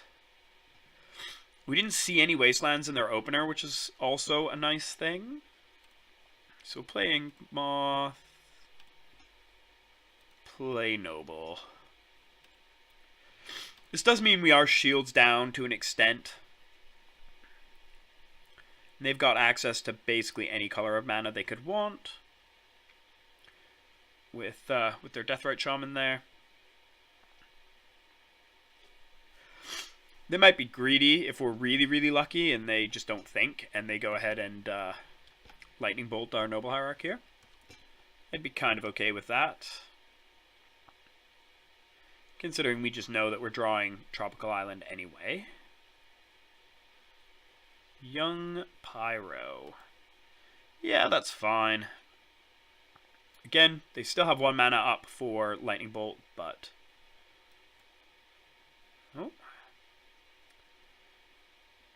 Are we seeing a Lightning Bolt targeting Noble Hierarch? We are.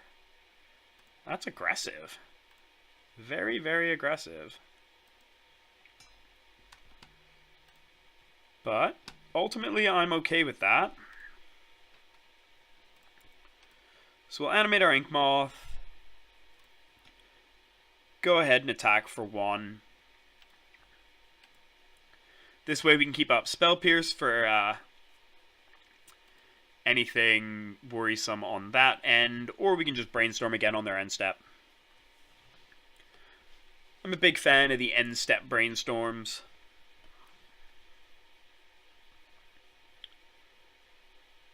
Ponder. They're going to get to trigger their Young Pyro at least a couple times here.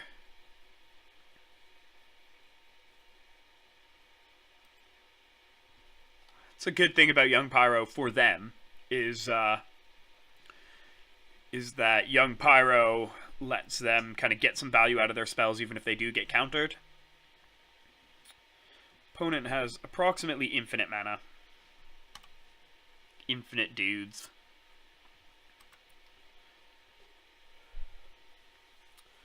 Again, we can maybe try and Brainstorm into, like... Maybe Force Invigorate would be a great great thing to see off of a Brainstorm.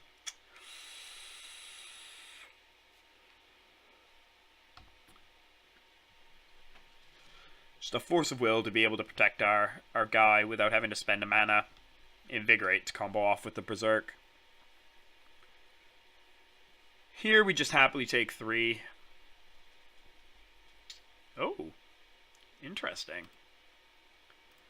Yep, still not blocking.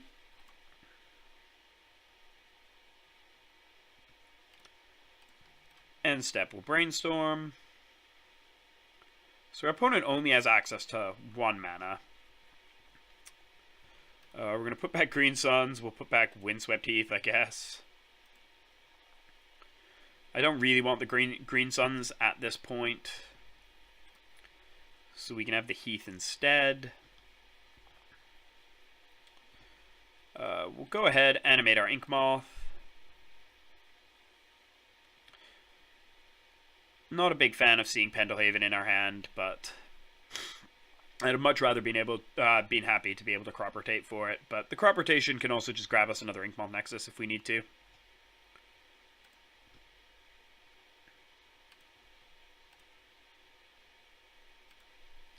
We are going to be taking a whole lot of damage next turn, which isn't great. All right, so we got them up to 2. We're going to be upkeep fetching because we don't want to draw Green Sun Zenith. Green Sun Zenith does nothing for us at the moment.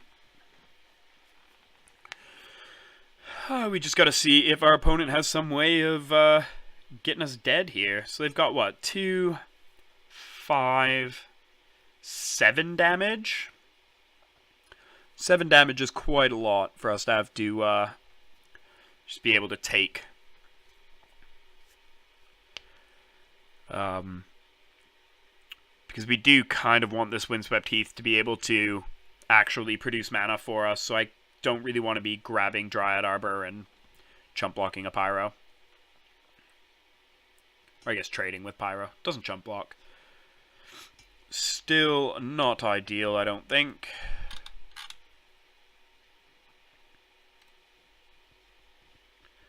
See what we got coming down. Another young Pyro.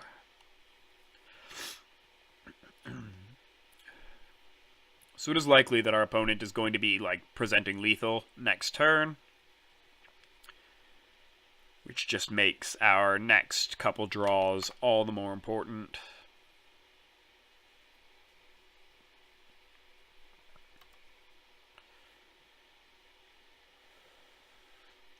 Not going for the... Yeah, we're saving a point here.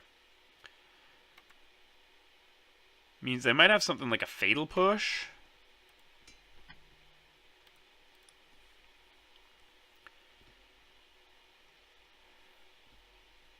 Okay, we'll grab Trop here.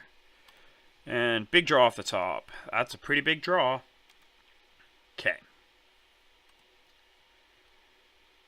So... let's go ahead, animate Ink Moth.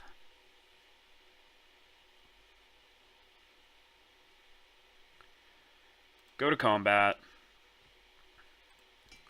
We're not going to use the Pendelhaven for the pump this turn.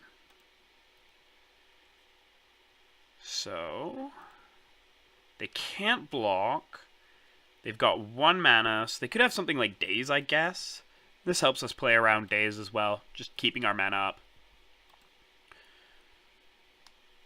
So, we'll start with Invigorate.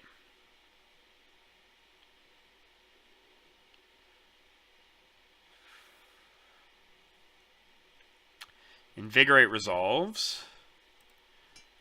Try to Berserk for lethal.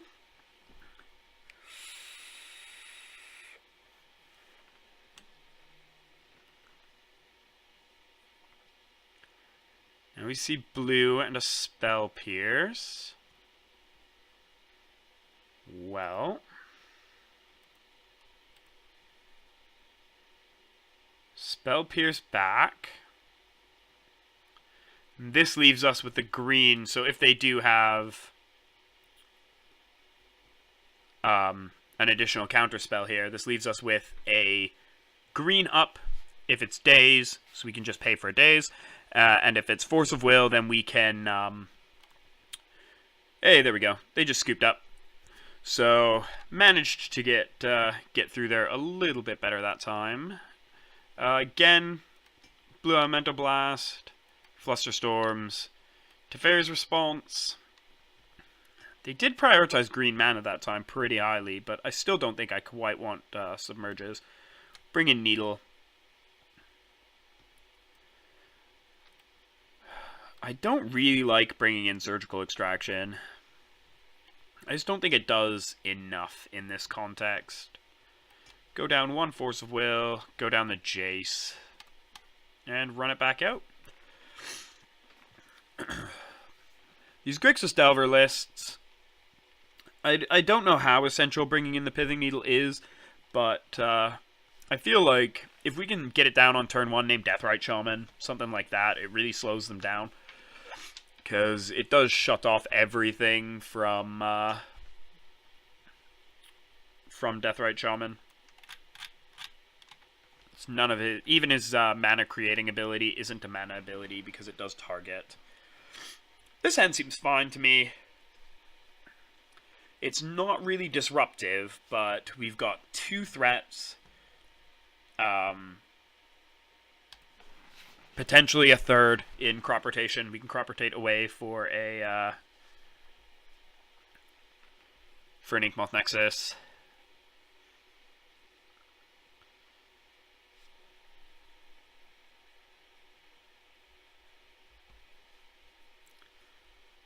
So there's the turn 1 Deathrite.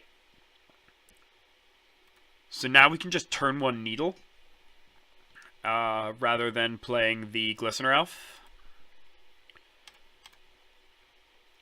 Become Immense is always a decent draw. Big fan of the card, even though I only run 1. Alright, so let's name Deathrite Shaman.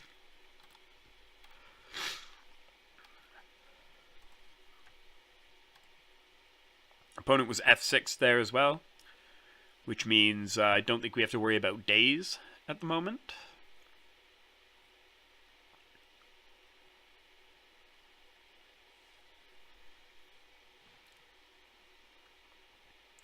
Hopefully they were leaning pretty hard on Deathrite Shaman. Wasteland, that's fine. Again, still fine here, so we'll just run out our Elf this next turn. Basically stops him from being able to attack with the Shaman. We've got the 1-turn kill combo in here now, with Invigorate and Berserk. Again, hand isn't super disruptive. We could use a bit more mana as well. We're currently not able to interact with any of their removal spells, which is not exactly where I'd like to be.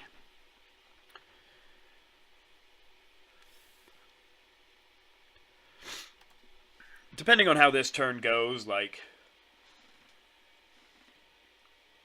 if he chooses to attack with Deathrite, any number of things like that. If we draw a land, we can try and be really cheeky and try and go for a big string of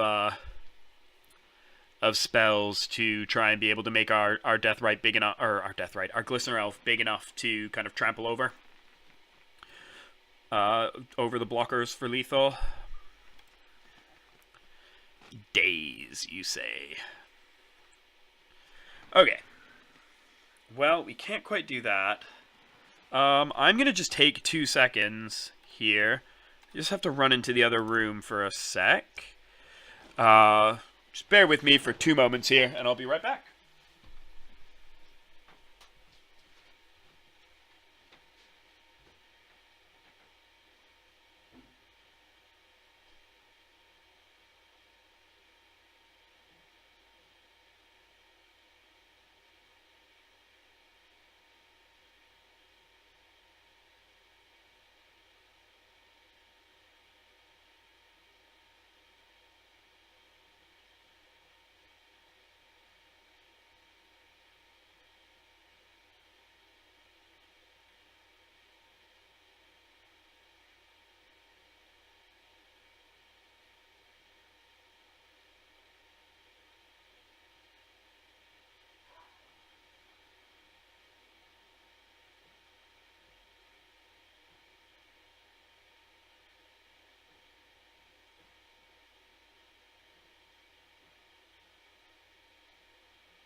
Alright.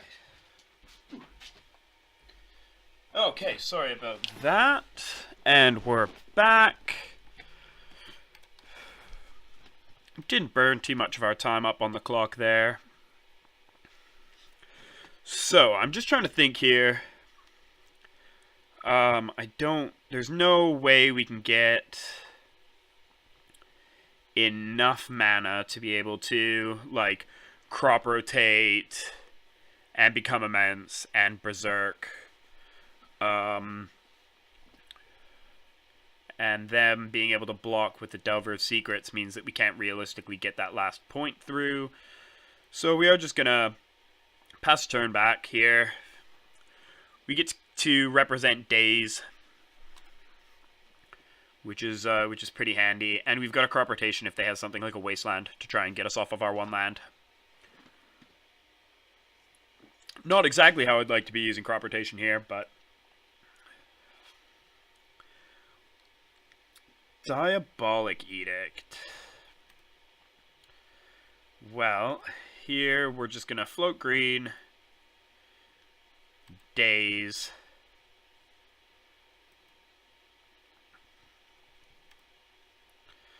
This lets us represent, like, I don't know, one of our protection spells, I guess. Not that they had any mana to try and use an additional removal spell there, but... Oh, this greedy attack is perfect. Definitely perfect. Okay, so now I guess we just try and go for lethal. If they have counterspell, like Force of Will or a Daze of their own, then so be it. The nice thing is if they use the counterspell on the Invigorate, then we have the ability to play Noble Hierarch after, but they're just F6'd, so we just get to swing in for lethal. That was a nice quick match there.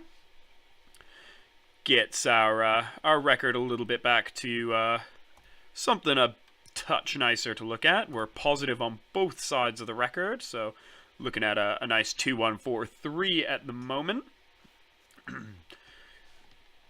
This is already going better than that last league.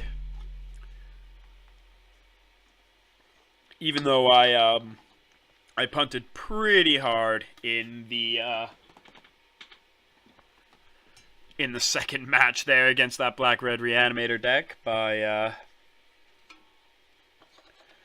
not sequencing my fetches properly. That is one thing that, like, I tend to struggle a little bit with still, is just making sure that I'm doing my sequencing properly, and not making those little mistakes. When you crack your fetches is surprisingly relevant with Legacy and how often you're manipulating the top of your library, whether or not it's through cantrips or, you know, scrying off of mulligans like it was that game. Little stuff like that. Alright. Queues have been pretty long tonight.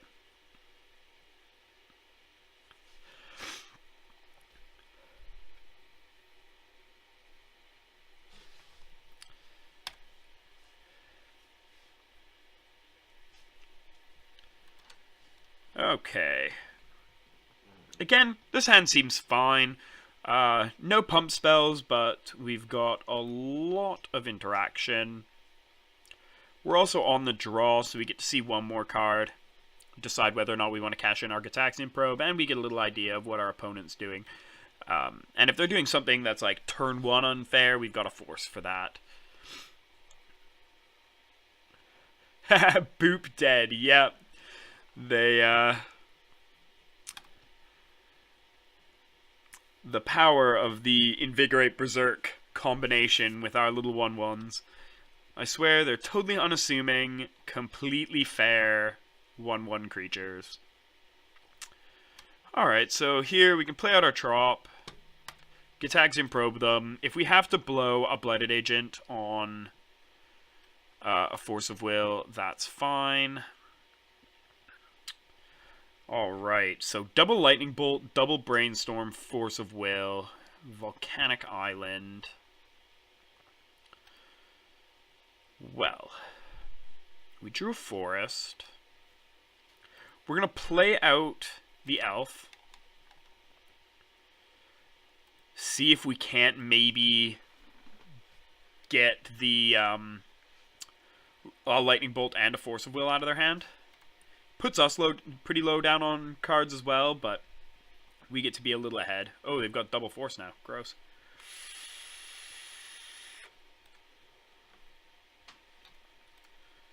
Still going with the same line here. Their option is to either force back and go down to 3 cards in hand and lose a Brainstorm. Yeah, there we go.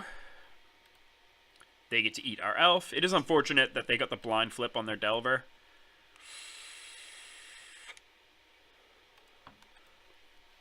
Opponent is just good and lucky.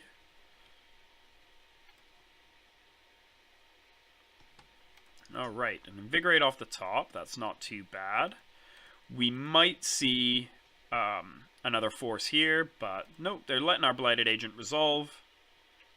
We know they have second Lightning Bolt.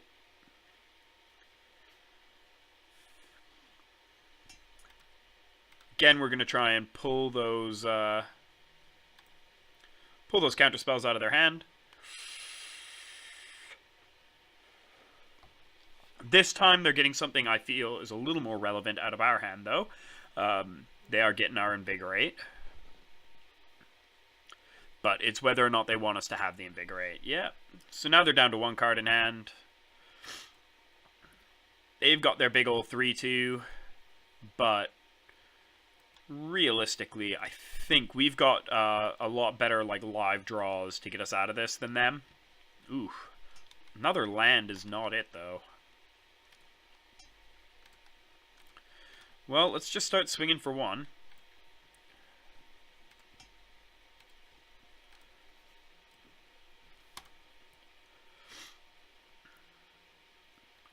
They are definitely outclocking us right now with their Delver, though. So from the looks of it, this is straight up blue-red. Berserk doesn't do much here.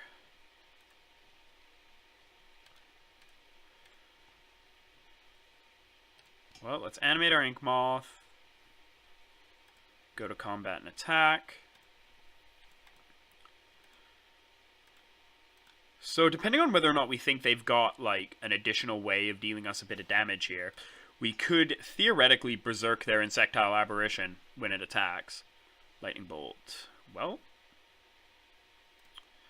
instead they just eat our Ink Moth. Wasteland. Young Pyro. Yeah, I don't think we're recovering from this now.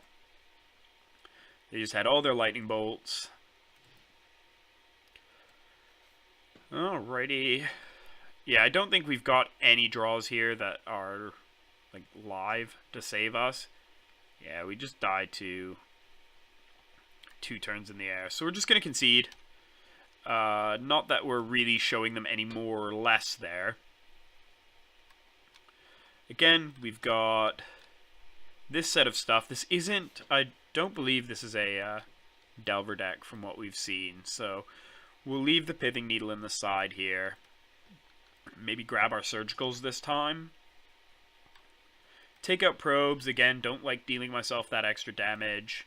Take out a Jace, take out 1 Force, and the Green Sun Zenith, just being a bit slow. Bringing in the Surgicals here because they run a lot more 4-ofs in their removal than other Delver decks do. So being able to Surgical Extraction like a Lightning Bolt on turn 2 is a lot more valuable than, say, Surgical Extractioning a Lightning Bolt away from a Grixis Delver deck or a Bug getting an Abrupt Decay from Bug Delver. We would like to play first. This hand. You know what, we'll keep it. We've got double Berserk, which can be surprisingly explosive if we get another green source. We've got 2 different threats. We've got a Daze for interaction. I think we're doing pretty okay here. We get to lead on our turn 1 elf, which is arguably, I'd say, one of the spookiest plays this deck has.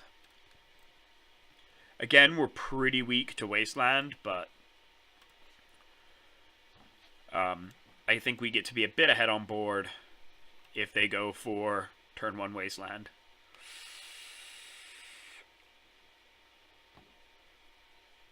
They get to see the grip now. See that we're just sitting on Ink Moth and some pretty irrelevant cards for the time being. Opponent kept a no-land hand?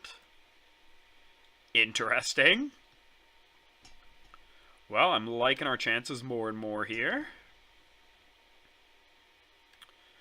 Yeah, this is just going to be play Windswept, attack, leave up just hard casting a Daze if they try and play anything next turn.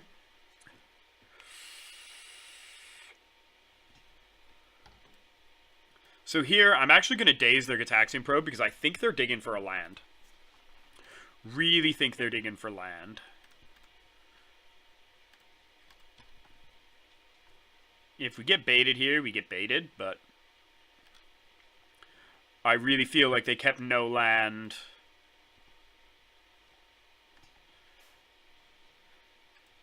Okay, can we become Immense and Berserk here? So we've got 3... No, because we've got exactly 6 mana. So we'll just attack with our elf.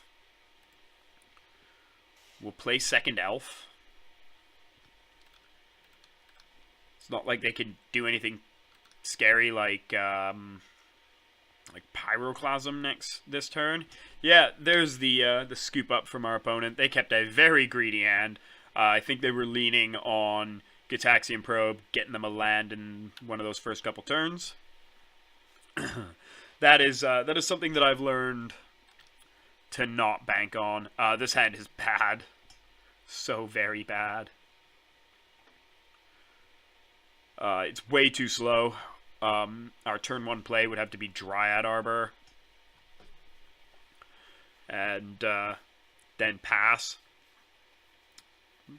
We're on the draw, which means, like, yeah, we've got 9 fetch lands to try and hit, but I think I'd much rather mulligan here. This hand, again, has that stupid Dryad Arbor in it, but we've got Invigorate, we've got a Blossoming Defense, we've got an Inkmoth Nexus to use as a threat, so we can keep this. Ideally, we'll hit, like, a Glistener Elf or a Blighted Agent in one of these first couple draws. Invigorate. I don't think... I guess Invigorate leaves us open to being able to turn 3 the opponent? Let's leave it on top. Leaves us the opportunity to turn 3 them with an Inkmoth Nexus.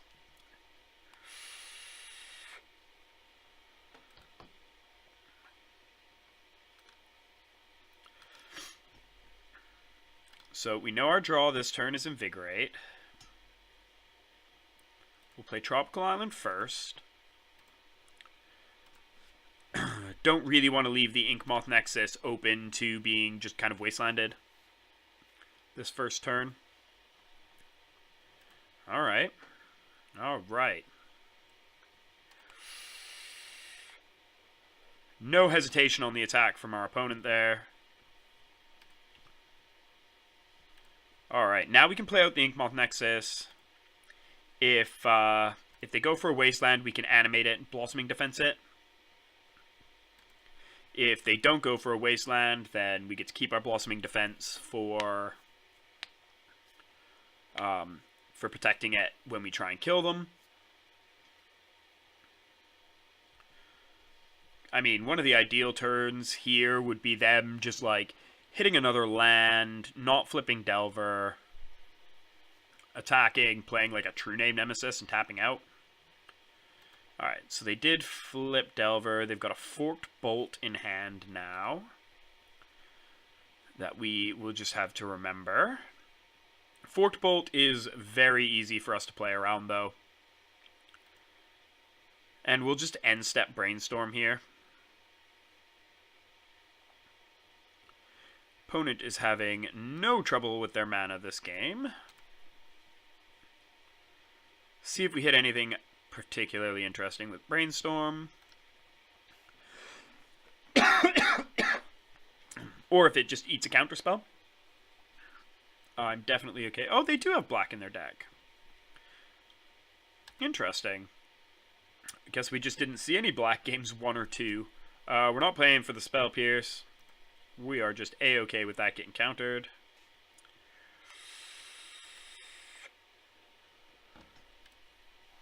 So we know they have Forked Bolt here. And that is A-OK. So we'll animate up our Ink Moth. We're going to attack. They can't block because they've got no creatures. So this is going to draw out Forked Bolt number 1.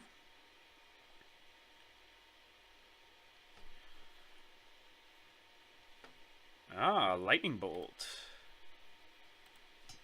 Well, we'll just Invigorate in response to that. This is going to be a nice big stack in a second here, I think, because we're going to see... Oh, no, we aren't seeing that.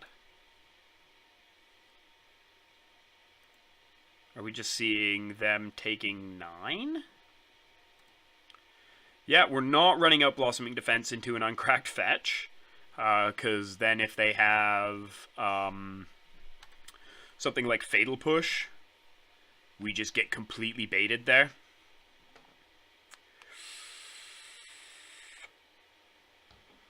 Now they've got the Wasteland. Okay.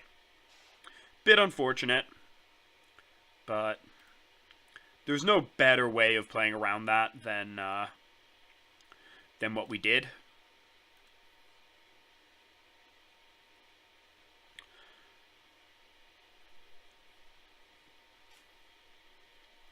I guess we could have just gone for it with the Blossoming Defense, but c'est la vie.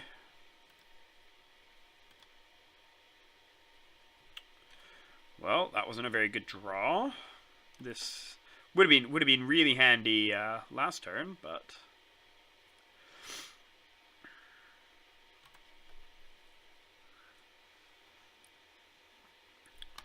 now we're put pretty hard on the back foot. We're not going to block.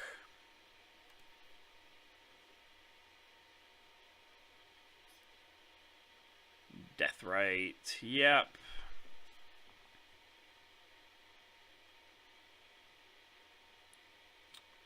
It was unfortunate this is game 3. The real nail biter for us.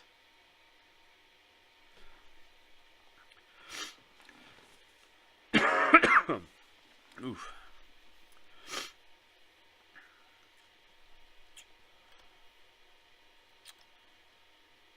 Teferi's response.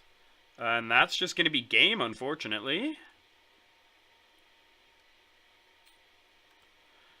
Unfortunately. So we're losing this one. We're going to be in the 2-2 bracket.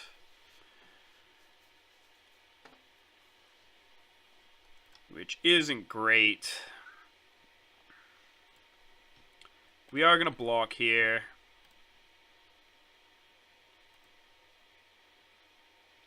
But now they just eat a spell out of our bin and we lose. Well, good game, opponent. Whew. Alright. Well, we're 2-2. And 5-5. Right? Look at that. We are perfectly even, both ends here. Well, we're in an interesting bracket here for what our pairings might be.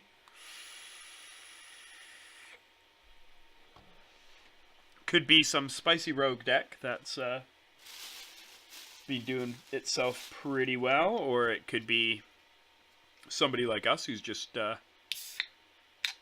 playing an established deck but not quite hitting what they need to hit.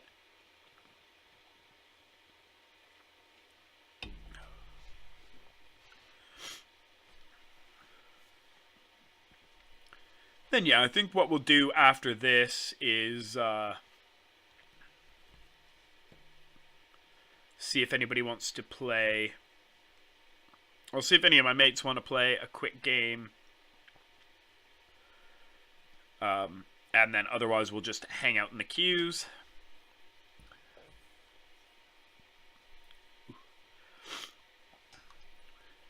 Maybe play a bit of Modern. Alright, this hand seems actually pretty okay. We'll keep this. We get a draw. Windswept Heath into nothing from our opponent.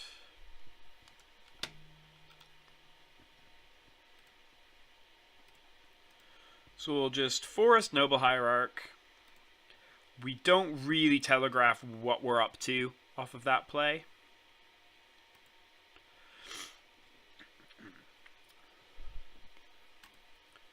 Feel like there's more decks that run, you know, basic Forest Noble Hierarch than just Infect. Green, black. Sylvan Library. Do I want our opponent drawing extra cards? Probably not. Let's pitch our Flusterstorm here.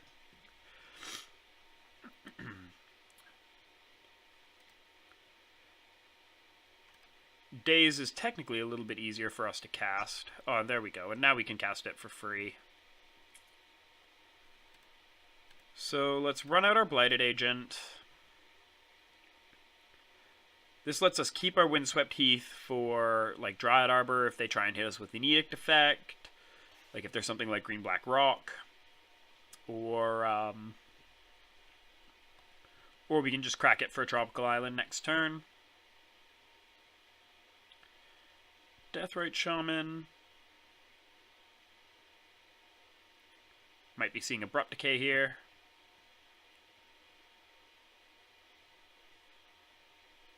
Nope, Green Suns for 1. In that case, I'm happy to counter Green Suns.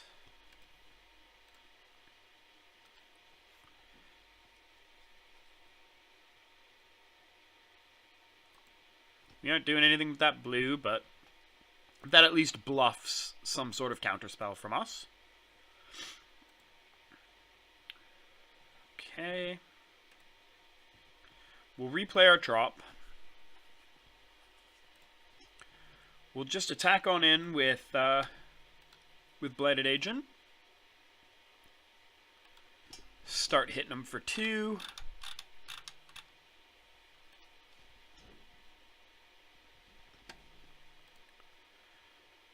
Eventually just whittle them down. We can play Inkmoth next turn, which is going to be a nice resilient threat for us. Can't get Abrupt Decayed is the main thing.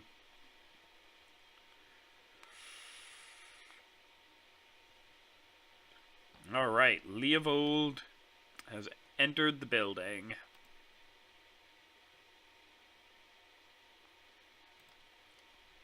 So they're now representing removal spells or Deathrite activations. We drew ourselves an Invigorate. So let's just... We'll attack, we'll Invigorate once. We're not going to get too greedy. We'll see what our opponent does. I don't want to dump both our Invigorates onto the Blighted Agent just to have it get Fatal Pushed.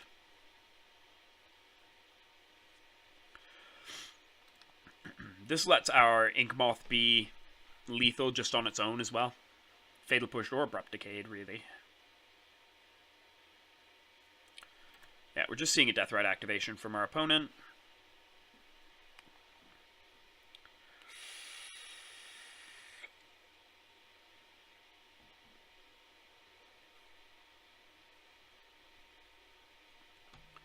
So far, so good.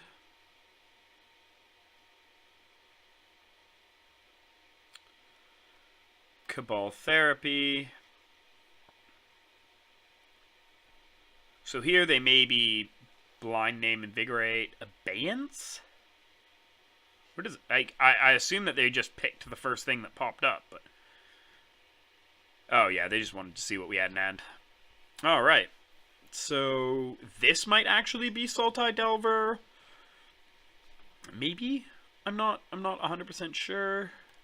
We didn't really see any wastelands, but we can assume that they're in there. We can grab Submerge, Needle. And I think that's probably fine. We'll go down 2 probes. Dismember is fine. Jace seemed like he'd be fine there. We'll take out the Green Suns. Again, it's just a bit slow. Take out 1 Force, 1 Daze. Because we did bring in some extra counter spells. We'll run her back like that. And see how this works out. Hopefully there is no game 3. But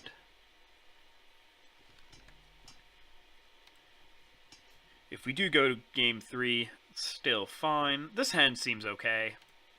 We've got the combo of Invigorate Berserk. Oh, this is Maverick. That's what this is. Alright, glad I didn't bring in Surgical Extractions. Surgical Extraction is just super medium against Maverick. Extra land isn't too bad. Not too bad at all.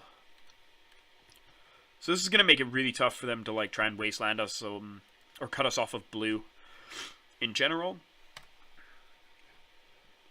This hand is well equipped to deal with that.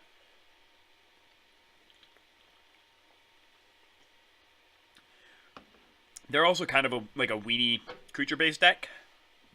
So we don't have to worry too much about big board sweepers like you do against decks like Miracles. So we'll be able to run out our Noble Hierarchs kind of guilt-free. Cabal Therapy. So here they'll probably blind name Invigorate or Berserk, which is a bit of a shame. Although they could blind name something like Force of Will. Oh, look at that. The blind name on Force. That's fine.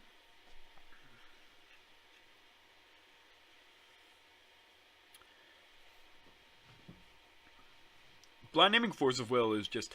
I feel like I assume it's coming less often than it actually does, just because I'm looking at my hand and I'm like, well, the worst thing they could do is name, you know, a combo piece or whatever.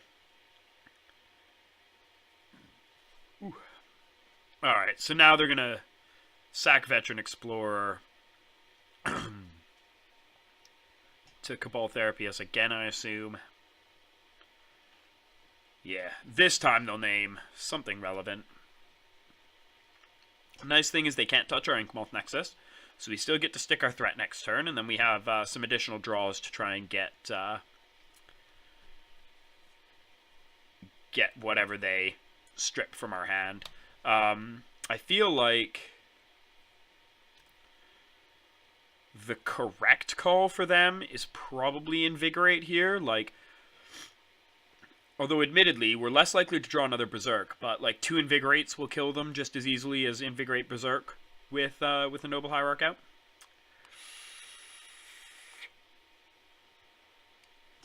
I've been kind of thinking about running a basic island in this deck. Flusterstorm.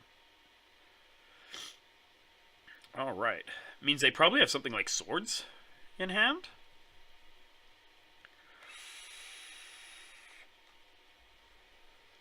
Swords to kill our Inkmoth? It's the only reason I can see them picking to take Flusterstorm there over a pump spell.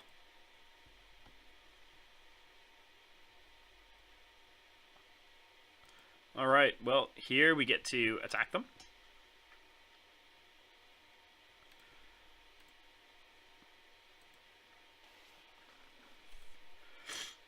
They can't realistically block here. Like, Deathrite Shaman will negate the damage we're doing here, but that's kind of okay. So he can just eat his Veteran Explorer. Gains back his 2 life.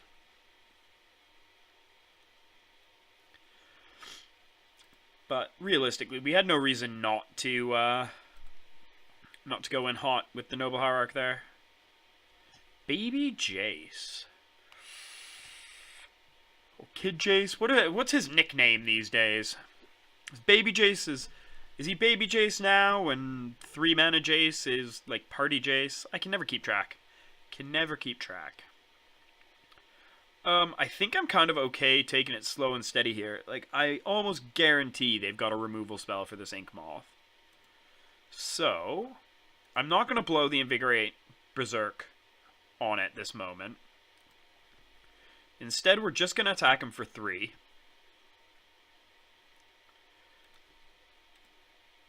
See what he does.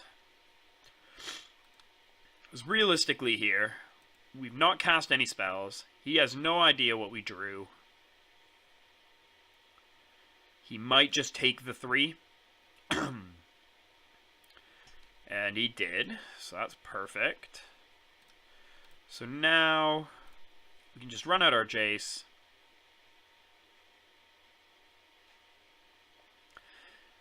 And we'll see a Swords here. Path. Interesting.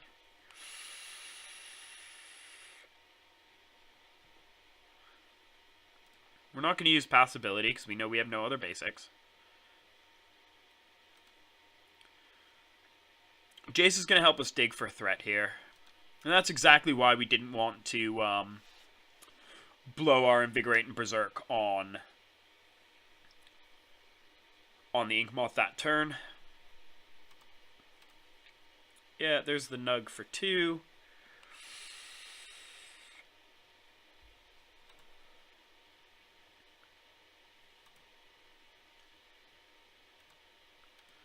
See what we draw. Glistener Elf's a pretty good draw here. We are going to activate our Jace, though. See what he draws us. Just draws us another land, so we'll ditch Wooded Foothills. Play Glistener Elf. Ooh. We'll go to combat.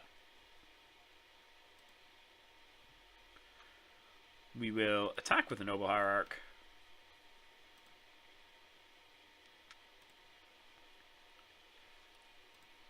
Again, like, realistically, depending on how long this game goes,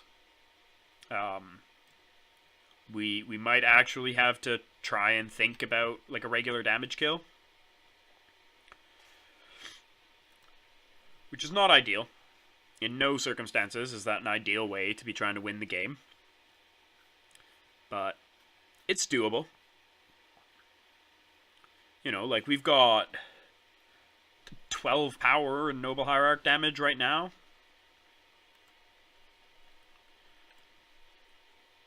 Ooh, just another land. Well, let's loot with Jace. Submerge. I think I'd rather have a Submerge in hand than just an extra land in play.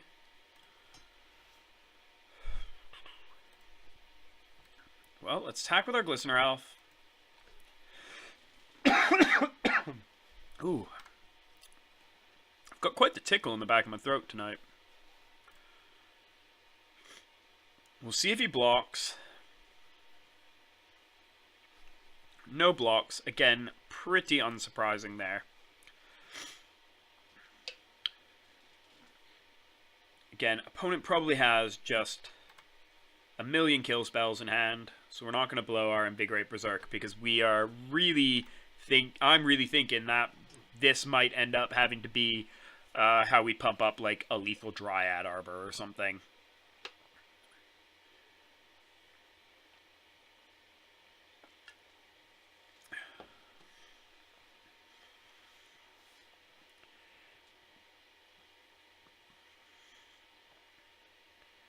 Alright, take a look at what opponent's doing. Yeah, just nugging us for 2 again.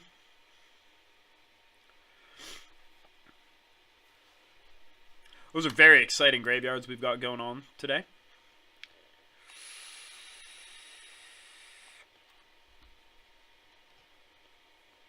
Alright, Alright, Daze.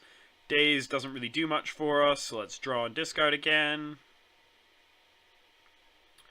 Oh, Inkmoth Nexus is great here. Daze is just a bit too late. And... well, let's just declare our elf as an attacker.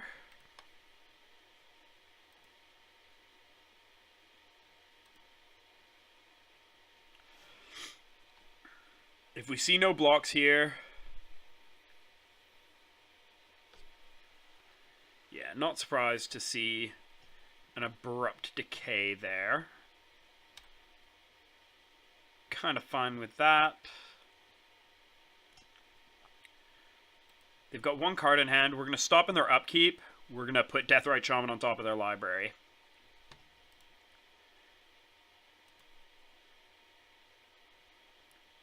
Oh, I forgot to play out Inkmoth. Shoot. Well, that was a mistake. In that case, we're not going to do it this upkeep. We'll do it next upkeep.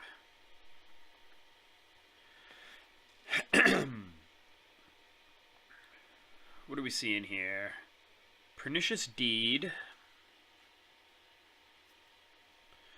I guess he can X equals 2. Wrath's his board. Wrath's our board, sort of.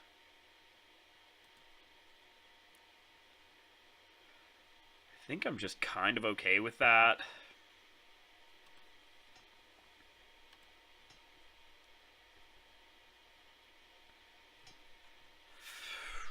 This might just be another... let's just draw a discard. We get to flip our Jace.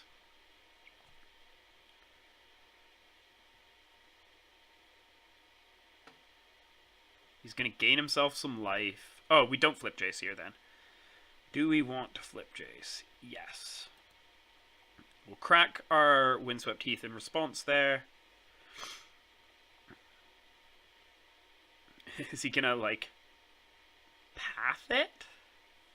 It costs 2 white. Oh, maybe he just cracks his Pernicious Deed here. Whew. Aggressive. Well, we'll float a green.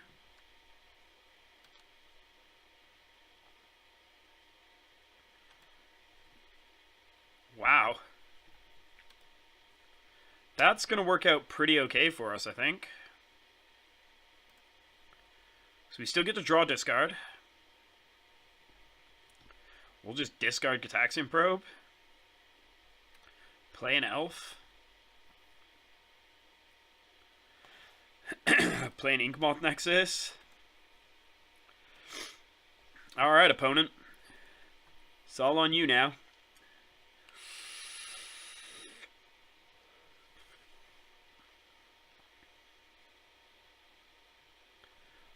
There we go. Alright. Well, our league paid for itself. So there's that. And we got a treasure chest. So we went 3-2. What was our match record?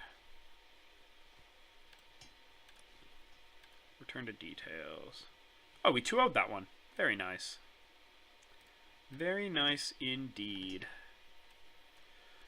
So we went 3-2-7-5, which is a respectable record there. It has been a while since I sat down and seriously played some Legacy. So, first things first, I am going to crack this treasure chest here. I know that, like, the treasure chests are technically, like, better if you sell them, like, 9 times out of 10. But, I don't know. I like it's just like cracking a pack. I like opening them up. So, let's take a look. See if we got anything cool. Open our 1 treasure chest. What did we get? 10 play points. And some standard chaff. Not a super exciting one. Not a super exciting one at all. Well, our league paid for itself, so we definitely have enough to go back into another league. What I am going to do is very quickly Ooh, excuse me. I'm gonna message my friends, see if any of them want to get like a quick match in on the stream, and then we can decide what we're doing from there. All right.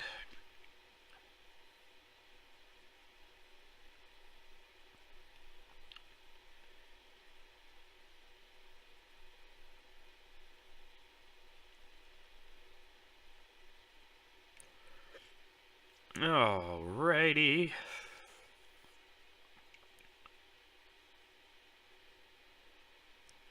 Got some friends talking about the newest Dominaria, spoilers, leaks, whatever we're calling them these days. Let's see, we can take a look at queues as well here. We'll pop into... Let's go into a modern queue. My modern deck hasn't been updated in, like, ages, but we can just really quickly jump into a game here. Play a cheeky bit of modern. Ooh. I do definitely need to update this list. Keep. Bottom. I don't know exactly what the deck could use at the moment, but I reckon Infect, it put up, there was a Star City tournament where it came 4th. I know that much fairly recently. And then there was the really cool version that was it got featured on camera a couple times. Yeah, we're just playing a bit of modern here as a nice refresher from just playing Legacy. I guess I'm gonna spend the 2 to save our Noble Hierarch here. Because right now we have no other threats, and that's pretty spooky. But yeah, we're taking a little break. I'm just in the queues right now, playing a little bit of Modern Infect. The deck needs some work, I think. I'm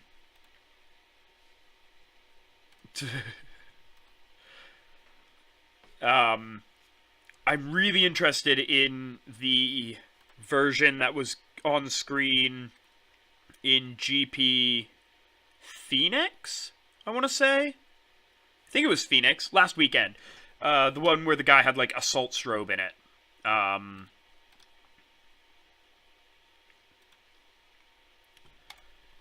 Like, that seemed really cool, and I just don't know if the only red card in the deck was Assault Strobe, what he was running in the sideboard, nothing like that. So I'm really hoping that list pops up somewhere. If anybody knows where that list is, has seen it anywhere, then I would be more than happy to get a link to that off of you. But yeah, definitely welcome to the stream. By the way, Shadow, I realize I didn't really give you a warm welcome. But okay, whew. Forgot that we only run 2 breeding pools in this deck. Jeez. I feel like that is not enough. I have got to take a look at this list and try and do something to it. Alright, we are in business. Think we're just going to take one here. 8-Whack is a cool deck, I will say.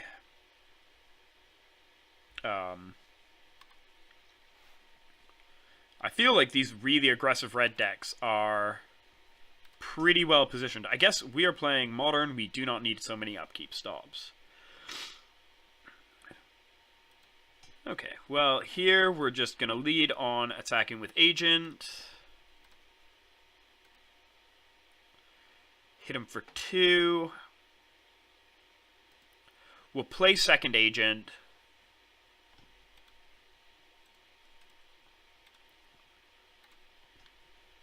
And then next turn, our Become Immense is lethal.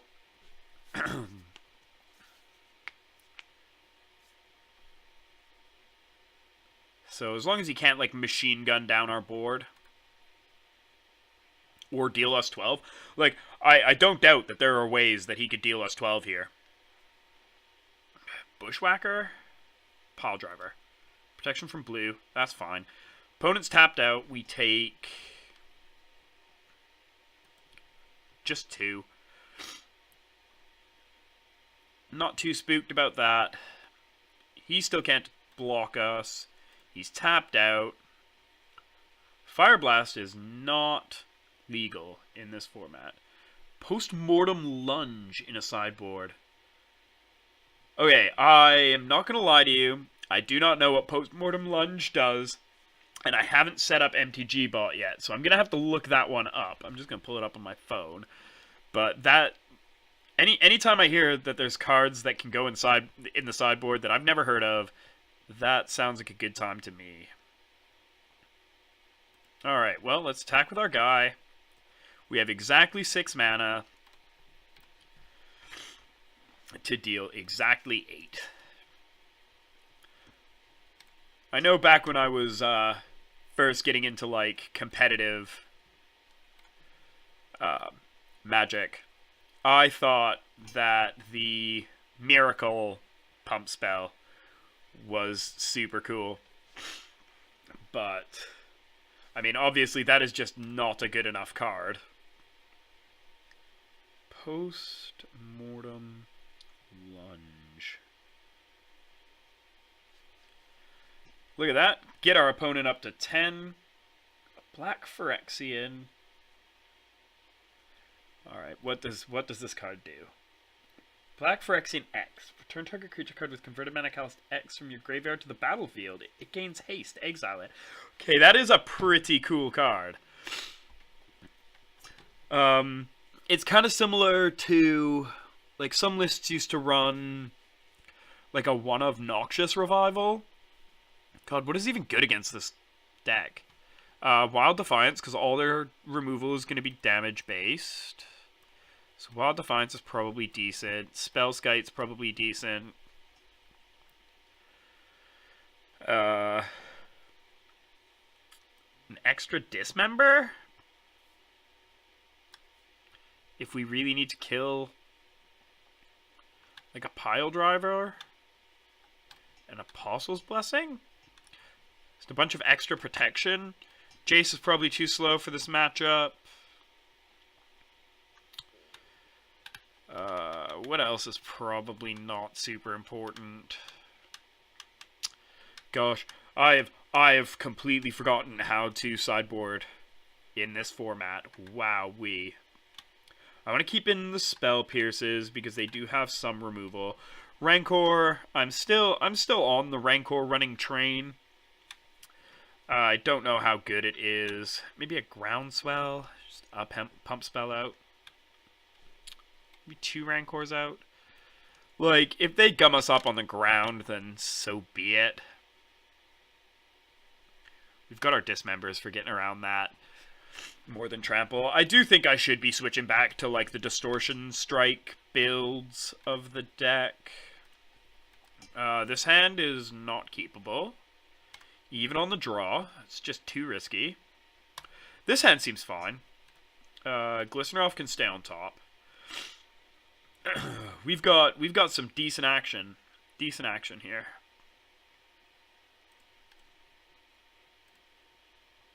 Yeah, Postmortem Lunge seems cool. I know, yeah, people were running Noxious Revival.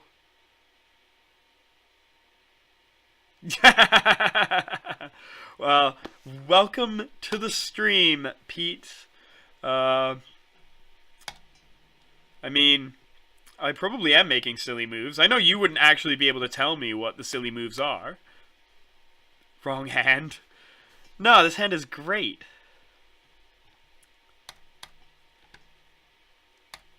Alright. We just get to try and kill our opponent next turn. He's not even going to know what hit him.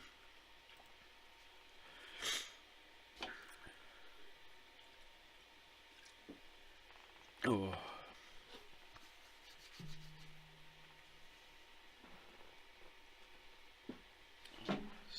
Trooper. Mog War Marshal, not particularly threatening. Does mean that he can chump block forever, though.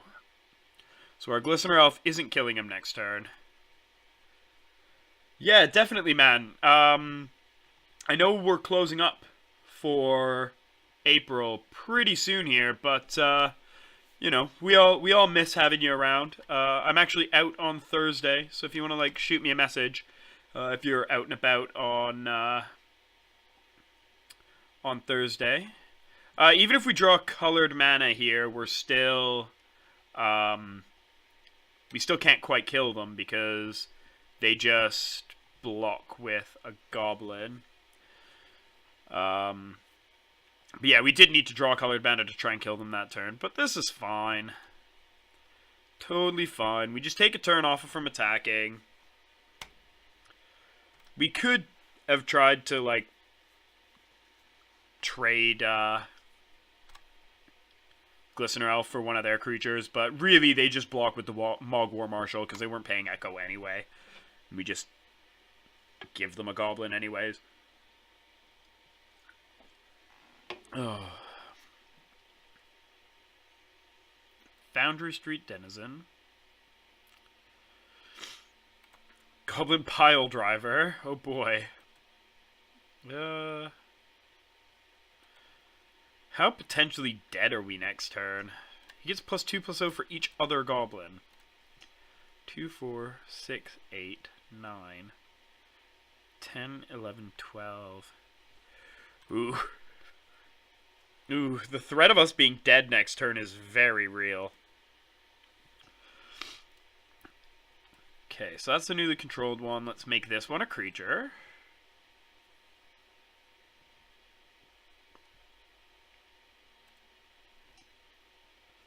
So next turn we're probably just going to chump block with the Glistener Elf. Here we'll attack.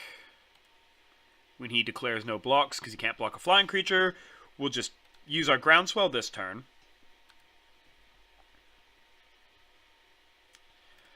Make him a 5/5.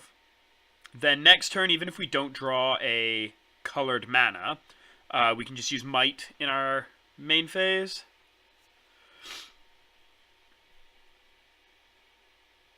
Yeah, definitely. Well, I will shoot you a message when I'm all done up here. And we'll go from there. Oh my. Have a good night. Thanks for coming and having a chat in the stream there. Oh my. So we've got a goblin with kicker. If he's got a lightning bolt for our Glistener Elf, we're definitely dead. Yeah. Oh, that's game. It's a pretty satisfying kill, I will say. Like, this is Goblins doing its thing. I, for one, am looking forward to this being the standard environment when Dominaria comes out. I don't actually think... Oh, they were all going to get trampled anyway? I think we were dead regardless. Yeah. I'll just concede here. Oh, boy. Well, I don't think there's really too much different here to do. I think I want the Rancors back in. I don't think I want Spell Pierces. Ooh. Spell Pierce really only stops Lightning Bolt. And we've got the Wild Defiances that can maybe help out with Lightning Bolt there.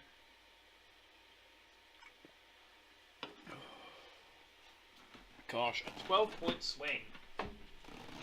Just off of that pile driver. That was harsh.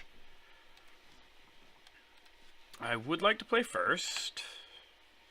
This hand... We've got 2 green sources. We've got an Infect creature. We've got a Spellskite, which is pretty handy. I think this is keepable. We just go turn 1 Hierarch, turn 2 Inkmoth Nexus Spellskite, leave up a blossoming defense. I do want to try and be sensible with our fetch lands here, but there's only so much we can do. We do need to be getting our dual lands here. And we don't want to be waiting an entire turn just to save ourselves 2 life points. I'd much rather get that Noble Hierarch down turn 1. Alright, turn 1 Foundry Street Denizen. Not too spooky. Not too spooky at all. Glistener Elf. Alright, so here we can slam Spellskite.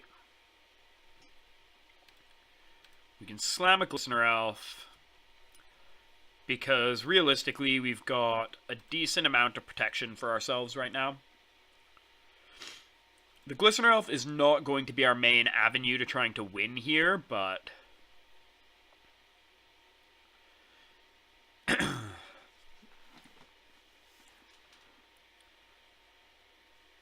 okay, Mog Fanatic, that's fine.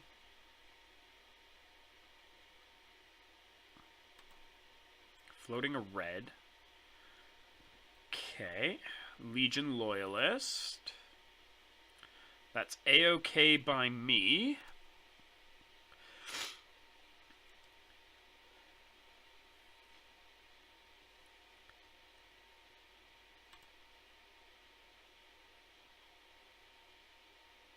No attacks from our opponent. Pendelhaven is like absolute perfect draws here. Absolute perfect draws. First things first, Inkmoth becomes a 1/1. Second things second, we might have old Crochet.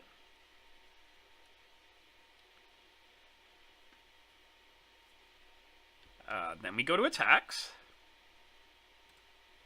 So we have exactly lethal, because we drew green source off the top.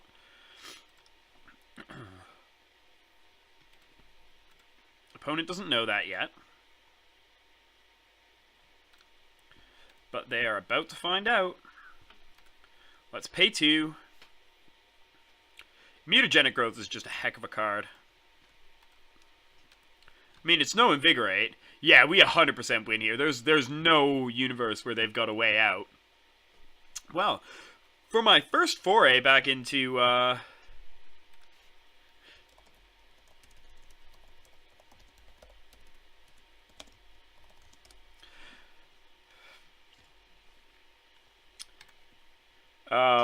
for my first foray back into Modern in a long time, that was quite a lot of fun. Well, we'll just F6 from here. Let our opponent type to us if they'd like.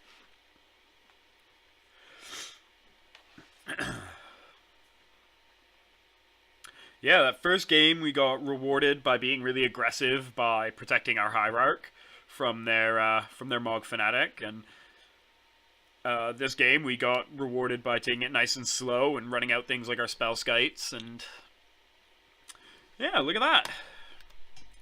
Nice, easy Modern wins. Didn't have to play against some nonsense with Jace or Bloodbraid Elf in. Well, let's see. Let's pop back in. Let's throw out another game of Modern. It's been a while. Play some Modern until we get completely demoralized.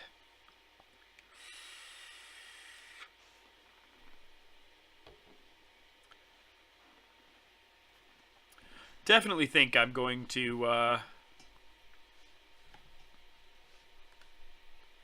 take a look at retooling the Modern list, though. Let's see, I'll change our text on the bottom as well. Modern cues. And we are 1-0. Look at that. Yeah, the only downside of these queues is sometimes it does take a while. I do feel like a lot of people are probably playing Modern at the moment because the format has been shaken up a little bit, but who knows, who knows? Alright, so we've got ourselves a new opponent. This hand seems okay. It's a little on the slow side. We don't have any turn 1 plays. We don't have like a Noble Hierarch or anything for that passive pump, but we've got Vines for protection, we've got Might of Old Crozier, so really as long as our Blighted Agent sticks around, we're doing pretty okay. And we've always got Jace to fall back on as well. Horizon Canopy. Humans? Does humans run Horizon Canopy? I don't know. We could save ourselves some life here, too. That's kind of the nice thing about not playing anything on turn 1. A little less detrimental than I feel like it is in Legacy. Although in Legacy you have so many more options for your turn 1 plays.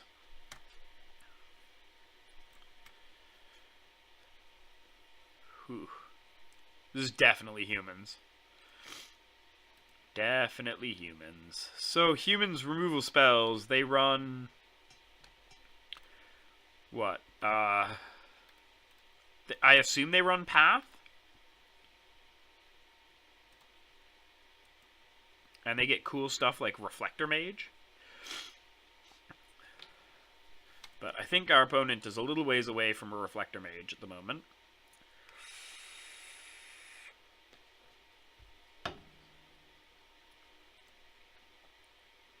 Well, if they would like to attack us for 1, we will happily take probably actually 2. Nope, just taking 1. Wow. Okay. I think I want to be able to leave up Vines of Vastwood. So let's target Blighted Agent with Pendelhaven. Might of Old Crozier. Then we can go attack.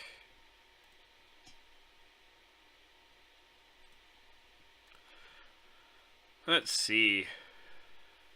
Yeah, I didn't think they really ran much in the way of removal. Ooh. So I think our Blighted Agent, now that he's on the field, should be okay. And we've got a Vines for backup, so...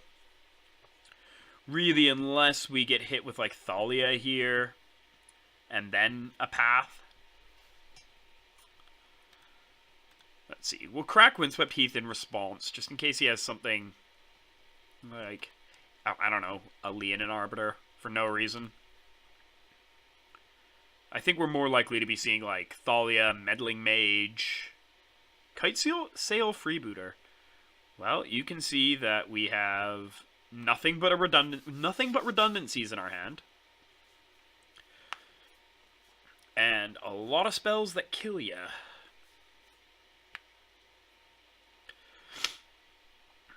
Yeah, Reflector Mage, Thalia, Meddling Mage to interact, all of which isn't too spooky at the moment. Like, I guess Thalia... No, even Thalia here. If they play Thalia, they die. If... Like, I guess if they take Vines, play second Kite Sail Freebooter, take other Vines... No, because then we just double Rancor kill them. I don't know what they have in, like, what they could possibly do this turn that stops us from winning next turn. They have to somehow get rid of both the Vines from our hand. Yeah, they just scoop it up. I think they realized that no matter what they did, we had enough to kill them there. Because really, even through a Thalia, we could just cast one Rancor. One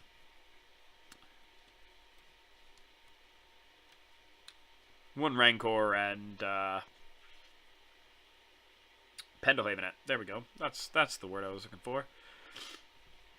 So here we can bring in artifact removal. Recall seems a bit all in, I think. We'll go down a Spell Pierce. Jace seems slow. Let's see. What else seems a bit slow? Mutagenic growth's probably not ideal, because it deals us so much damage. Maybe we'll leave one in. We'll take out Viridian Corruptor. I know, like, Viridian Corruptor hits Ether Vial, but it literally just hits Ether Vial, and we bring in Nature's Claim and Dissenter's Deliverance instead. Oh, this hand seems fine. Totally, totally fine. We get a turn 1 Elf. We can turn 2, destroy their Ether Vial. That seems pretty fine by me. We're taking 2 damage here regardless. I could have played out Breeding Pool first, but I think I'm fine just running out of Pendelhaven. Glistener Elf is a bit rough here because he's not really going to be great at attacking. He is just going to trade off or just get blocked by things like a Thalia. Land Thalia here would be pretty tough because it would mean we wouldn't be able to Dissenter's Deliverance next turn, but... Ooh, just a Champion of the Parish. Nice, nice. Noble Hierarch. Okay, so we're definitely paying and shocking here.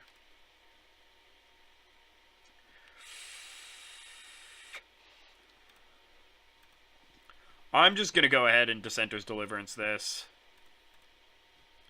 It means we can't attack. But... opponent didn't play a land last turn. Yeah, I'm perfectly fine to just leave our Glistener Elf back right now.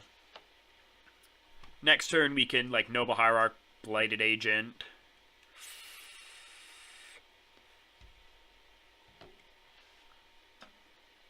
Horizon Canopy is not worrisome at all right now. Thalia's Lieutenant. So that makes what? Champion a 3/3? That's fine.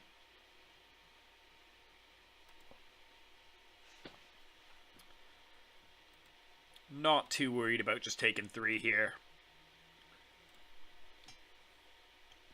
Foothills.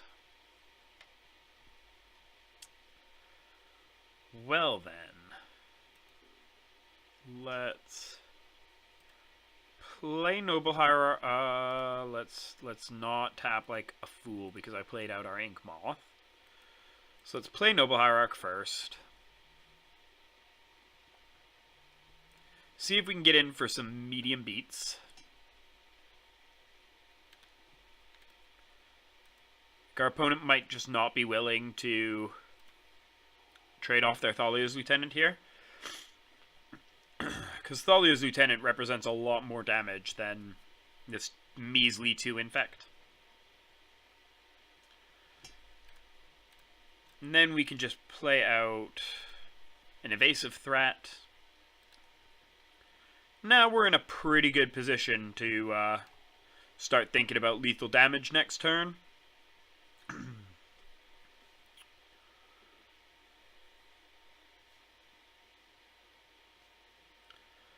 We got a lot of different ways we can present lethal, so we can, let's see, we've got 7 points right now, and that is another couple points. So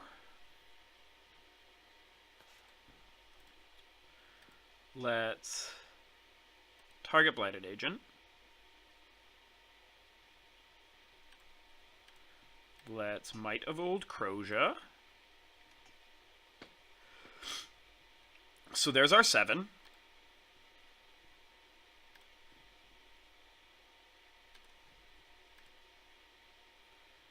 I'm just going to assume they don't have much.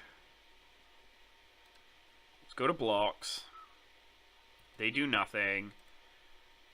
We pay mana for our mutagenic growth. Feels bad. Look at that. Wow. I feel like this is not properly, like, indicative of Modern at the moment. I really feel like we're getting pretty lucky with the matchups here. Like 8-whack, we're a little bit faster than 8-whack. And humans, I think they just had some pretty rough draws there, being stuck on 2 lands, us having the answer for their Ether Vial so early on. Yeah, I think those were both pretty good matchups for us. Like, I know I still have a heck of a time playing against things like Death Shadow. I've actually got a friend who plays Death Shadow here in like my local meta, so I have quite a bit of experience playing against that, and I know it's usually pretty bad for me. Ironically enough, my go-to Modern deck is not Infect anymore. I actually play Death and Taxes, but yeah, they definitely need that turn 2 Thalia or Freebooter, or we just kind of steamroll them. Hey, look at that. Let's just keep playing we're just going to keep playing Modern until either I decide to call it a night, because it is 20 past 12 here. So we'll go until either I decide to call it a night or we lose a match, I guess. If we lose a Modern match, that seems like it would be a pretty okay time to decide to pack it in. Oh, this hand is so close. So close to being really good. Are we on the play or the draw? We're on the draw. I guess I could have known that by them getting to decide if they're mulliganing first. I'm going to keep this. It's a bit of a greedy keep. Because really, we need to draw at least 1 land. Ooh, Scalding Time. This isn't humans. This could be Delver, could be Death Shadow. Well, we'll also just play Fetch Land and pass. Blighted Agent is a pretty good draw here. Happy to see Blighted Agent. Oh, man. I've forgotten how much fun Modern can be.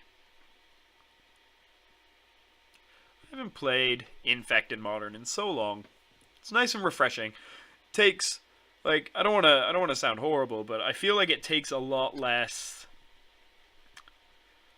like, cognitive pressure than playing Legacy does. Like, Legacy, you have to think of so much all the time. And in Modern, I feel like you just more... You play your cards, you just kind of throw them out on the table, and hope you win. There's a lot less, like, 1-mana counter spells, isn't there? Like, there's no, like, 1-mana things that could counter our Blighted Agent there, are there? Oh, I guess Spell Snare? Spell Snare counters a 2-drop for 1 mana. But, like, other than that... So I'm guessing this is probably Storm, seeing, like, fetch lands and basic islands.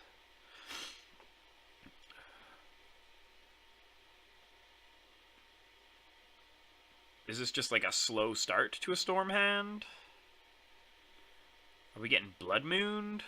Just a Lightning Bolt? So the question here is, do I just double cash in my Mutagenic Growth, take 4 to protect the Blighted Agent? Or do I just bank on Inkmoth Nexus getting me there?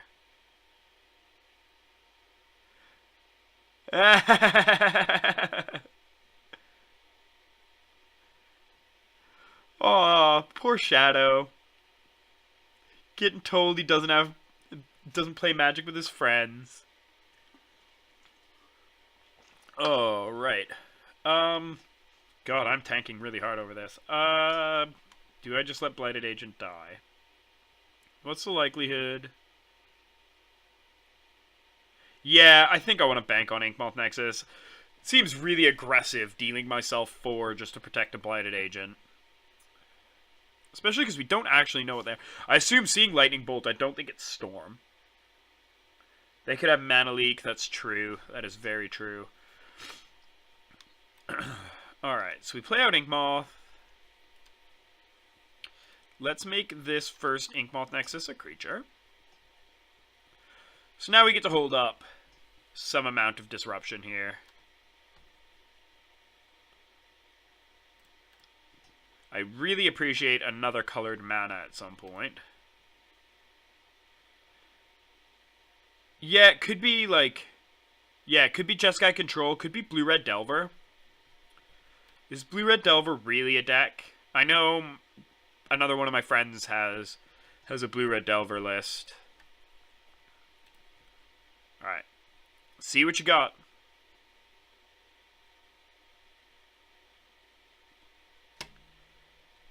I don't want to get too greedy here. Don't want to get too greedy. We'll just deal him 3.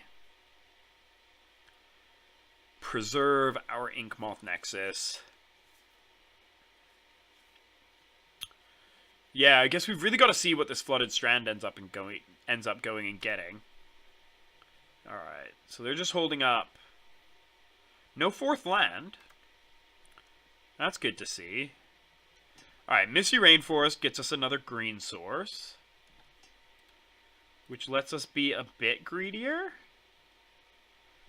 How much greedier, though? Okay, Inkmoth becomes a creature. I think it lets us be super greedy. They really need, like, a counterspell here. Because we're insulated through a removal spell. Or they need removal plus counter, I guess. Ooh. Abrade is a card. Does destroy artifacts.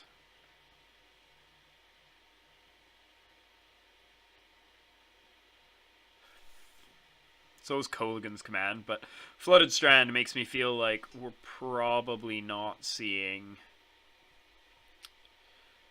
Is it too aggressive to Vines in response to the fetch land? Probably. I think I'm just going to let their fetch resolve. Really wish I had like a Stifle right now. Not that I even run Stifle in Legacy, but wish I had a Stifle right now.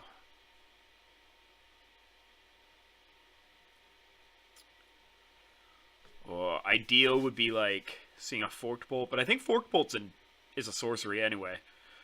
I think the entire time I was like obsessing over Forked Bolt in a Legacy match during a league.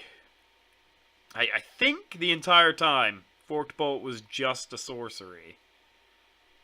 Supreme Will. Okay. So this is going to be 5. Spell Pierce? Yeah, Pierce saves us, definitely saves us with the Supreme Will here as well. So we get to counter their Supreme Will. We make a 5/5. Now he's a 7/7. There's no free spells in Modern that are relevant here. Yeah, there we go. Oh, man. I think... Ooh, what do we even want here? We didn't see any creatures, so I think I want to take out Dismember. We'll bring in a Spellskite. We'll bring out a Viridian Corruptor. We want both Dispels, I think. And we definitely want Apostle's Blessing, maybe? This is so tough. What would we cut for an... Wild Defiance could be good as well, actually. Oh, man. Why do we have so many good cards in this matchup? Gosh, what do we even want to cut in that case? Probably a couple Groundswells. I usually cut Groundswell as one of my first things, because so often, because we are only, what, like a 20-land deck? 19-land deck. So often, Groundswell ends up being a 1 mana +2/+2, like, just a bad mutagenic growth. Which means we can also go down a mutagenic growth here. Puts us up to 60 puts us down to 60 cards. We got some great interaction. Jace Vryn's Prodigy, I think, is going to be good here if they are a slower deck. Kind of like how he functions in the Legacy deck.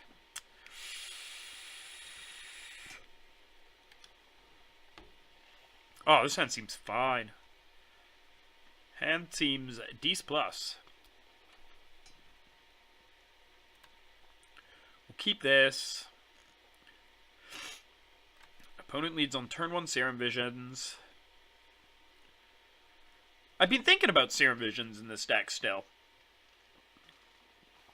Like, I feel like I want a Brainstorm equivalent, I guess. Ooh, Become Immense. Like, obviously, I'm not gonna get Brainstorm in Modern. That would be really bad for the Modern format. End step, get ourselves a land.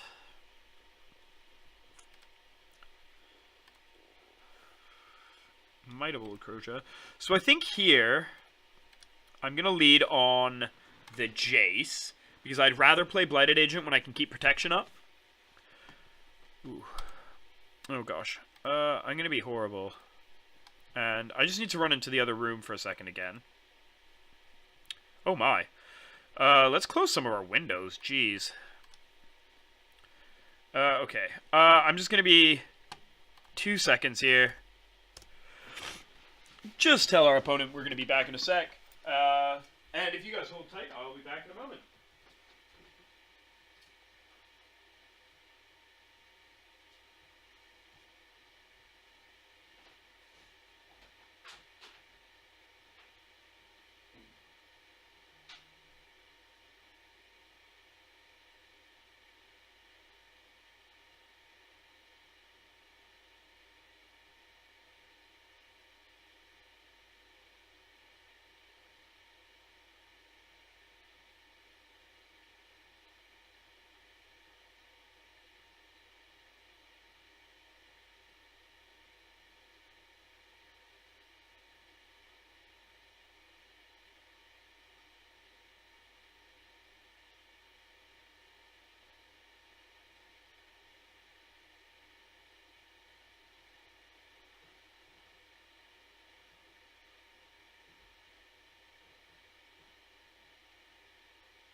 Alright, and we are back. Sorry about that. I've just got a really bad tickle in my throat today.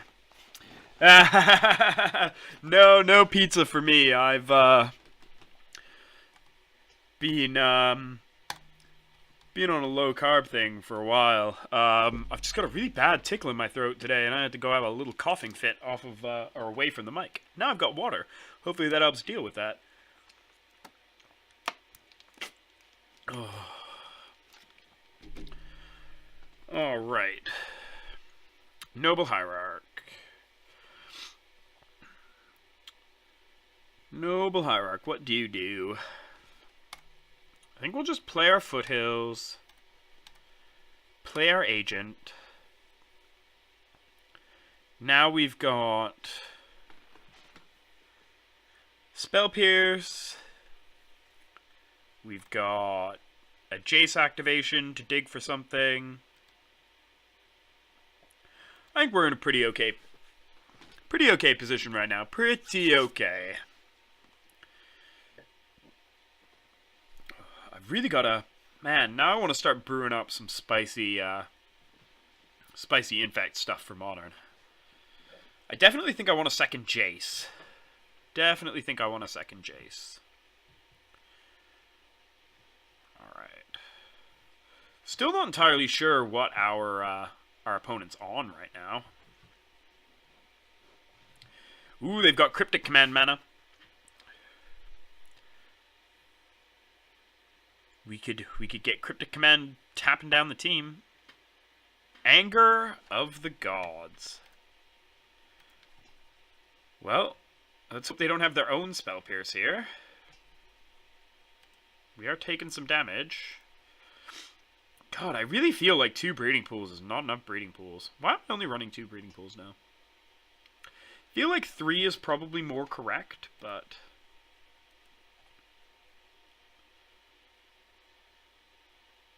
In before, they have their own spell pierce. Yeah, they're paying costs. Dispel. Well, let's... Loot. Alright, Glistener Elf's a pretty good draw. The question is what we ditch here, and I think it's Mutagenic Growth. Like, I could have used Mutagenic Growth to try and save Jace, but... I think I'd rather... Ooh! I think I'd rather have this kind of nice-looking hand. Wow! My throat is just killing me today. Yeah, like, I feel like we should be winning from here. Play Elf. Play Hierarch. We're just dumping our hand. Next turn, we should have it.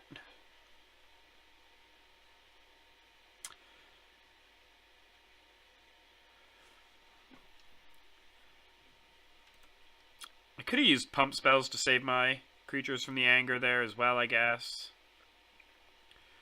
Groundswell.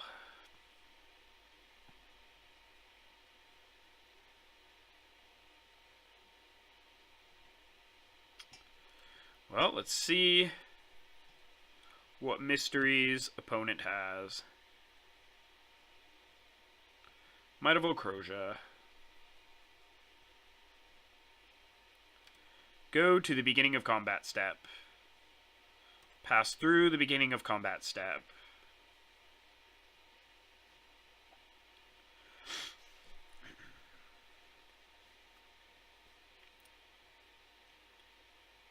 I really hope this is just like Cryptic Command, tap the team.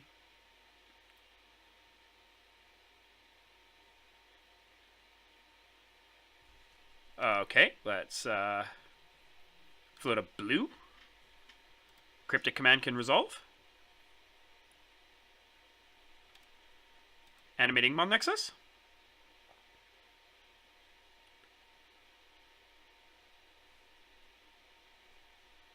Go to combat. Attack. Let Exalted resolve. Go to blocks. Groundswell. Like I said, it's like a 1 mana +2/+2 half the time, but that was exactly what we needed here. Let's get rid of some chaff here. And pay a green. Look at that. Oh. Whew, this is so much fun. I shouldn't be saying that like it's a surprise. Like, Modern is a great format. I think Modern's a really cool format, but I have not played it in so long because Infect was struggling so hard, and we just keep getting these great matchups now. Again, I don't think that, like, what we're playing here in the queues is necessarily, like, indicative of the Modern format as a whole, because there are a lot of matchups that are really, really tough for us, right? Like, things like Dredge are just kind of faster than us now. Death Shadow just rips our hands apart, kills all of our threats, and we get kind of stuck. Jund decks, I assume, are getting pretty popular again. Anything that can run, like... Yeah, I think it feels like the format has gotten slower. Like, correct me if I'm wrong, because I have been out of the Modern game for a while. But... correct me if I'm wrong, it seems like it's slowing down a little bit. I'm really, really tempted to retool the list. I do want to try out this, like, red splash with, like, Assault Strobe and stuff. Yeah, fair enough. I unfortunately can't play, like, proper Modern at FNM. My local meta just doesn't support it. It's all just, like, draft if you want to play an actual, like, competitive event. Or you just kind of casually sit around, play play whatever people have. This hand seems keepable. Little light on pump spells, but we've got my favorite pump spell. We'll lead on Misty. Grab ourselves a tapped Breeding Pool. Turn 2, slam Hierarch, or slam Blighted Agent. Yeah, I do definitely think I gotta get back into it. Like, my modern deck now is, like, mono-white Death and Taxes. Not, like, the black-white Eldrazi variant, because I'm not a big fan of the black-white version. I wanted something a little more straightforward. Oh no, it's burn. Well, good game. We probably dead. Means I can't just turn 2 slam Blighted Agent. Yeah. What do we see? Hey! I guess our opponent gets to know what we're playing now. Can't imagine there's many other decks out there that play Misty Rainforest Inkmoth Nexus. Well, I'm glad that we're saving life on these fetch lands now. So let's get Breeding Pool tapped. We'll see what we draw here, but it is more than likely... Ooh. Okay, so I think I'm happy to play Inkmoth here. Play out Noble Hierarch. Like, it's entirely possible that they just bolt the Hierarch or whatever, but every Lightning Bolt, Lava Spike, every burn spell that they send at our, like, Noble Hierarchs and stuff like that is saving us from one going at a creature or our face. This is going to be a game where, or a round, I guess, a match, where we definitely want to Windmill Slam turn 3 Wild Defiance as often as we can. Because that basically just reads they can't interact with our creatures.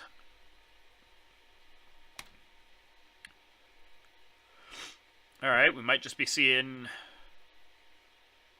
hopefully another land, to be fair. Free draws. JVP is pretty inconsequential.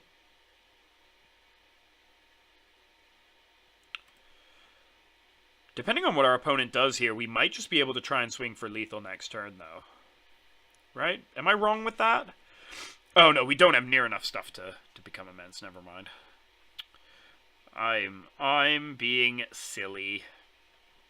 We can swing for a pretty big damage swing, though. Pretty big damage swing. Lightning Bolt the Hierarch, yeah.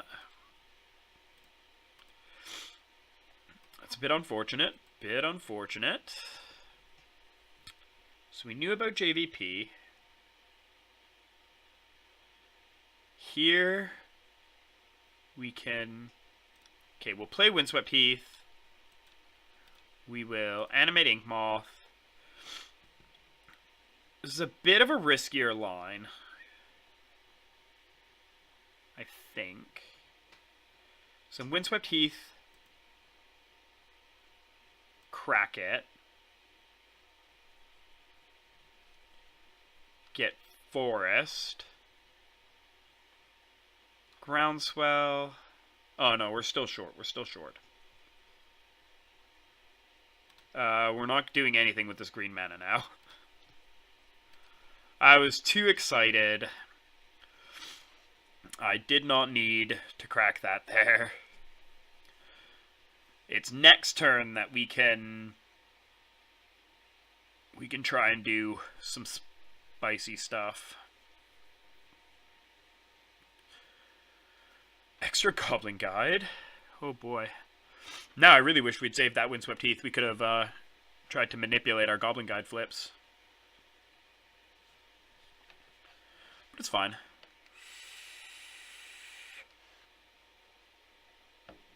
So let's see. How much damage is Boros Charm? 4. So that's 4, 8, 10, 12. Okay, so if they've got exactly Boros Charm, we're dead. Or if they've got double 3-point burn spell, we're dead. Got Glistener Elf on top of our library. Ooh. This is a real nail biter. Real nail biter. Oh. I think we're getting Boros charmed.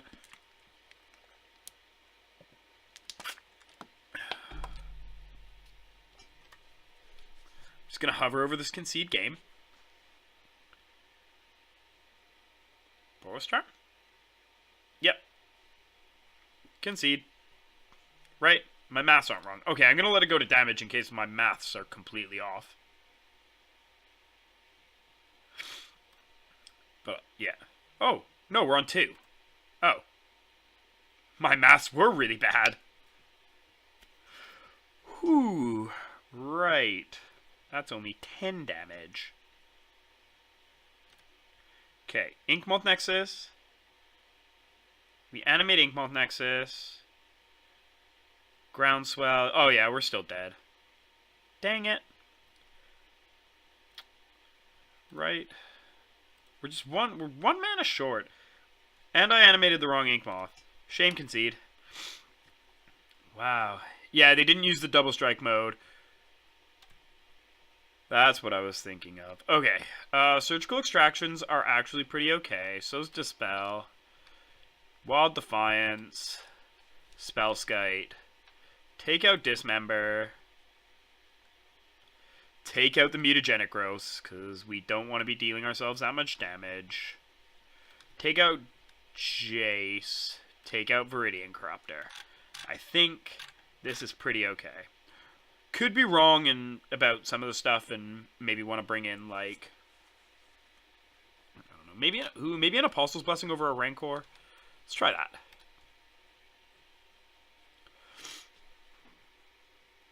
Okay. Let's see what's going on.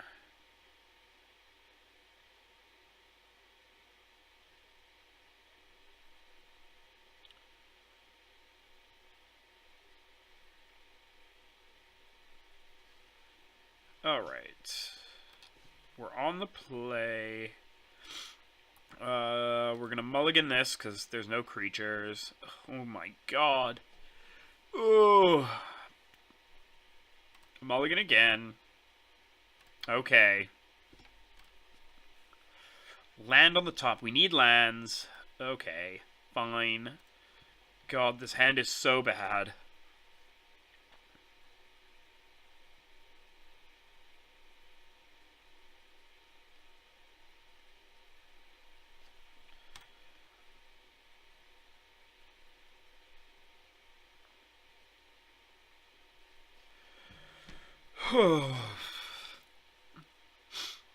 I think I want to save the Spell Pierce. Like, I don't care enough about, like, any of their turn 1 plays to be, like, blowing Spell Pierces.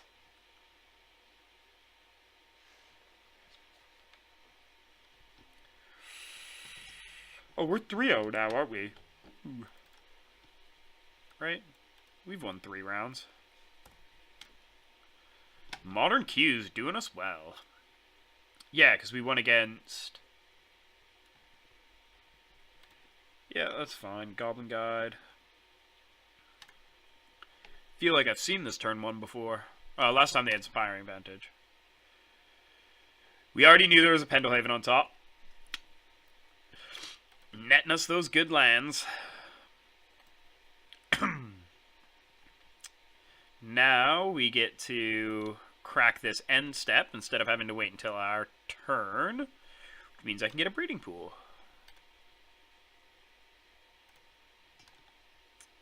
Noble Hierarch. Like, I assume Noble Hierarch is probably going to get targeted here, but we've got a Spell Pierce to try and protect Noble for a turn. And then we can slam Wild Defiance and potentially try and go for that regular damage kill.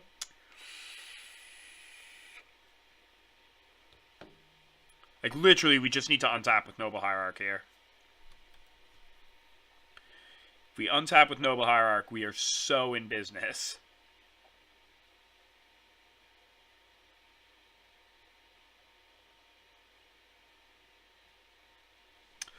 Oh. Okay. Eidolon is going to be slightly problematic, I will say that. But, come on, Goblin Guide, Spellskite. Ugh. Spellskite is not what I want to be playing next turn, unfortunately. We are probably taking a lot of just, like, incidental damage this game off of this Eidolon. But we get a Wild Defiance. If they don't have any, like, Wear Tears, Destructive Revelry, is that Artifact or Enchantment? So I assume they probably have Destructive Revelry.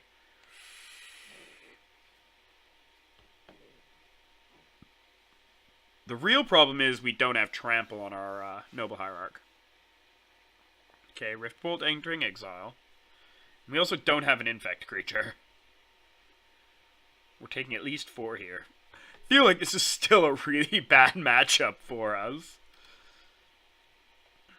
Burn is just so burny. Hey, land.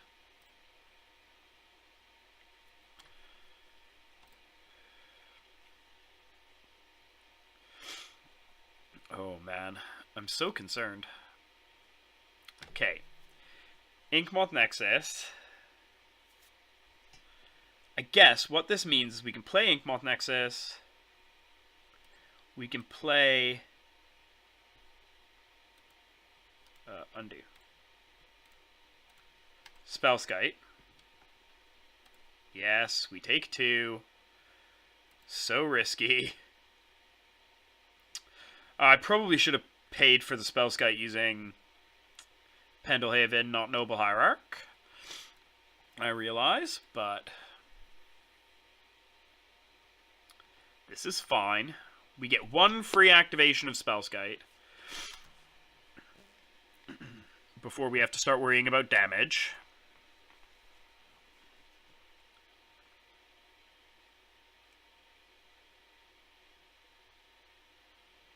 Boros Charm would be pretty spooky, but like we've got Spell Pierce for Boros Charm here. Saves us 2 points. They are like any single point burn spell off the top and we die. But we can also really, like, realistically kill them with regular damage this next turn. Oh, right, there's the Rift Bolt that we knew about. Right, but we knew about Rift Bolt. I know we're redirecting Rift Bolt.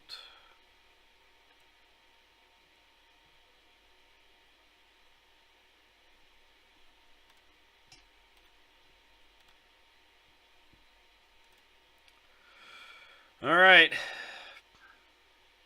We just gotta hope that they somehow have nothing.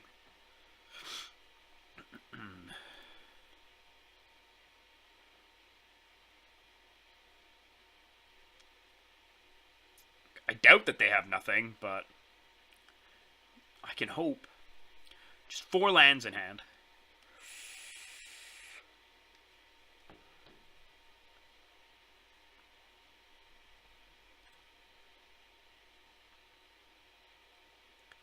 Okay.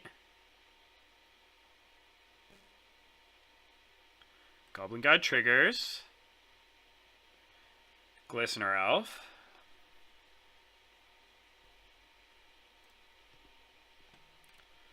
Block Eidolon. Ugh.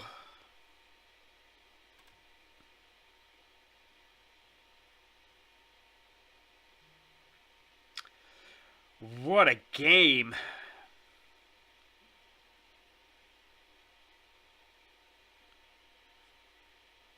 We're on 1. Opponent is playing something, so I think we're dead. Yep. GG opponent. Well, we had to lose one eventually, right? Yeah, I had Lethal Noble next turn.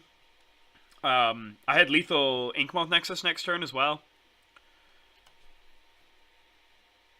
But, c'est la vie. Alright, well, we're 3-1. Let's see. It's 12:55. Alright. Let's smash out one more. Do the equivalent of a league. Yeah, I was punished for not tapping the Pendelhaven. That was completely my bad. That Pendelhaven mistap hurt so bad. Alright. They kept 7. This seems fine. We get a draw. We have the option to Breeding Pool tapped, Gemstone Mine. Oh no. Oh no. Oh no, oh no. I've not ever played against Amulet Titan. I want that on the record right now. I don't know. Ooh. Just Breeding Pool untapped, play Noble Hierarch. I have no idea how this matchup goes. I assume they're faster than us. Okay. Yeah, so I think after this match, because that'll have put us to like 12 rounds of Magic being played today. And depending on how long this match takes, probably just shy of 4 hours. Whew. So this will probably be the last round for the day. There's an Amulet of Vigor.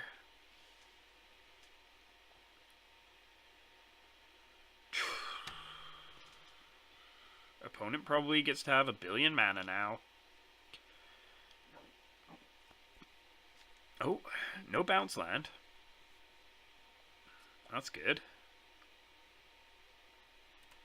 They might just be doing a bounce land at the end of turn. Okay, so here I'm going to do Inkmoth. Yeah. Inkmoth, Blighted Agent. We can leave up Spell Pierce.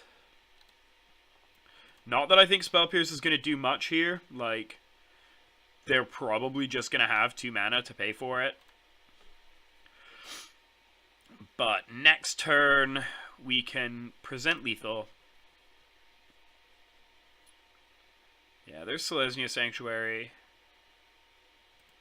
Bounce their Gemstone Mine, probably.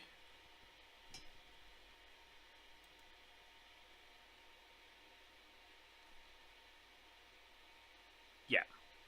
Makes sense. Get to reset their Gemstone Mine.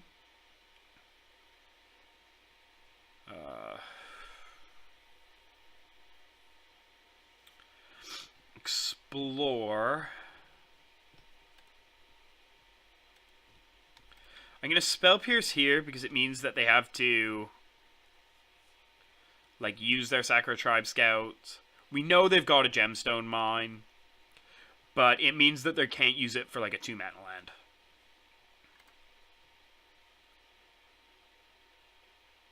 And it does tax them a little bit. Not a lot, because they are able to now just play an additional land. So we're looking at them being able to get 3 more lands into play this turn now. This one plus 2 more. They could potentially go really crazy with like an Azusa. Okay. Nothing else from the opponent. That's good. That's good. That's what I like to see. Again, I'm not super sure what they've got in terms of like removal.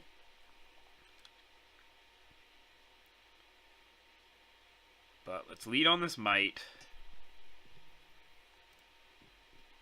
Go on and attack. Well, are we maybe getting a turn 3? Been a while since I've gotten to turn 3 somebody with this silly of a board. Groundswell. Maze of Ith isn't modern legal, so there's at least that.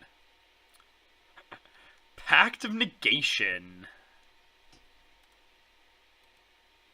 Do you have a second Pact of Negation? Because you're gonna need it.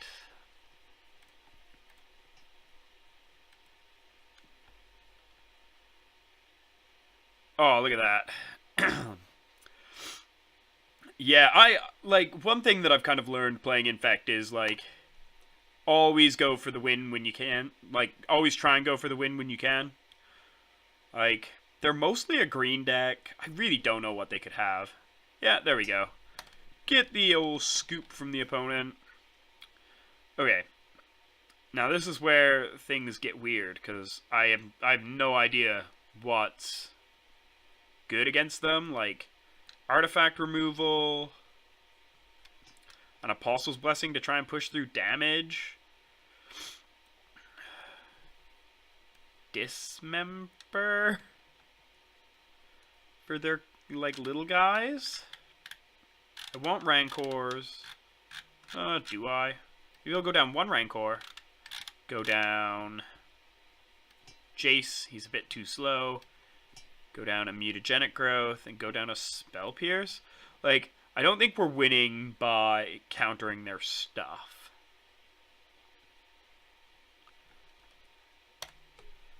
I really don't think we're winning by countering their stuff. This hand actually seems okay. We've got a Nature's Claim for, like, an amulet on turn 1 or whatever.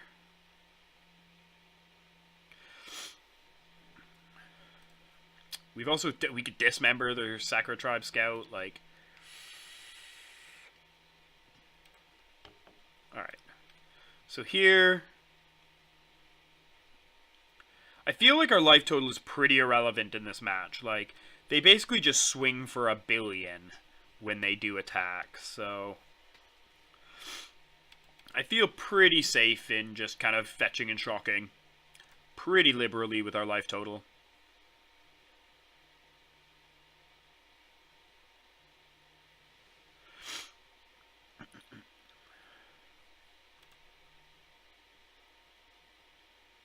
Okay. Interesting. Very, very interesting. Let's shock ourselves.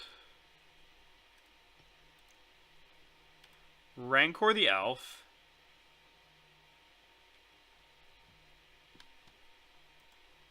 Go to combat.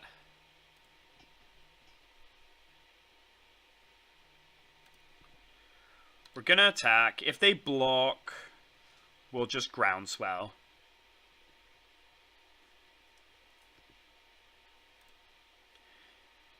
Like, they can't really Pact of Negation. They can't really Slaughter Pact. Like, there's nothing scary they can do here. I don't think. At Teleria West, okay. They're just getting a land down. We hit them for 6. That's pretty big. Pretty big.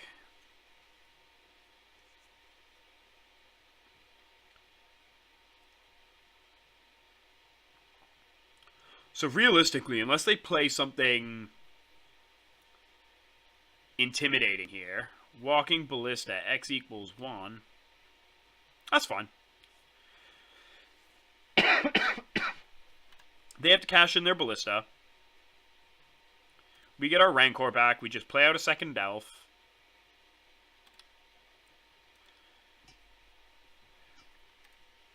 Oh, look at that. So we'll play out our Elf. This Foothills only fetches basics now. We have run out of other targets.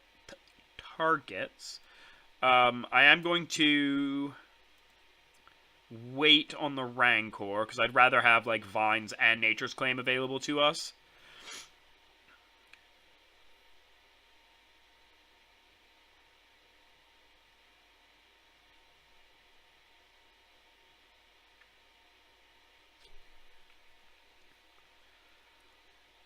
White.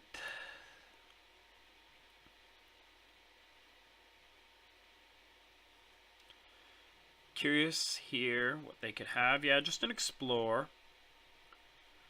I'm assuming their hand's pretty land light, with the fact that they missed a land drop the one turn. Okay. End step, we'll crack fetch. Guess it doesn't really matter when we crack this fetch, but we'll just end step it. Another land. Not ideal. Although I guess they're at like 1 mana removal spell or bust. Yeah. I'm pretty happy to just go for the win here. I don't really see any reason not to.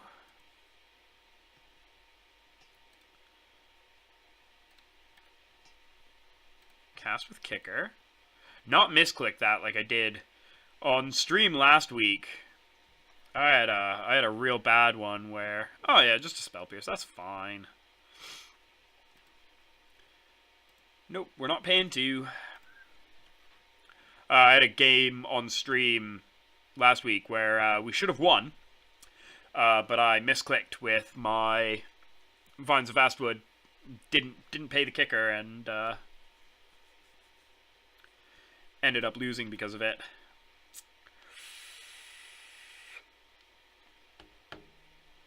Ancient Stirrings, not a big deal.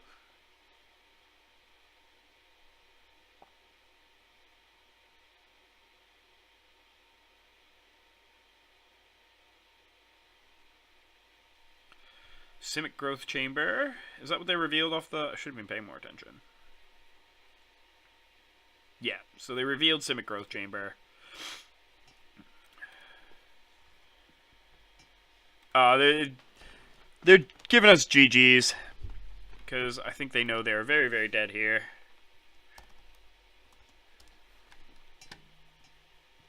Look at that. Wow. So we did better in the Modern queues than we did in our Legacy League today. And it was a lot of fun. I definitely think I'm going to take a look, maybe for next week, take a look at some of the stuff I can do for Modern. Just because it has been a while since we really sat down and played Modern. We'll take a look at maybe some of the fun stuff that we can throw in, try out like an Assault Strobe variant of Infect, something like that. I'll pick up the pieces for it from one of the online traders. Other than that, yeah, I think Shaper Sanctuary does seem really good. I'm going to take a look at a bunch of fairly recent lists, I think, and also do like a little bit of a brew for myself. You know, try and find some Space Force, Shaper Sanctuaries, Assault Strobe, as like maybe a 2 of. Get Distortion Strike back in, take out Rancor. You know, just little things to tune the list and see if I can get myself to a place that I like with it. Other than that, I want to give everybody who did tune in today a big thank you. I appreciate everybody coming by and showing their support. I hope that anybody who hasn't, if there is anybody who hasn't followed the channel yet, do hope you consider giving us a follow. We have just made affiliate as of last week's stream, so that's pretty exciting. Just want to keep the channel growing from there. But again, thank you all for tuning in, and I'll see you again next time.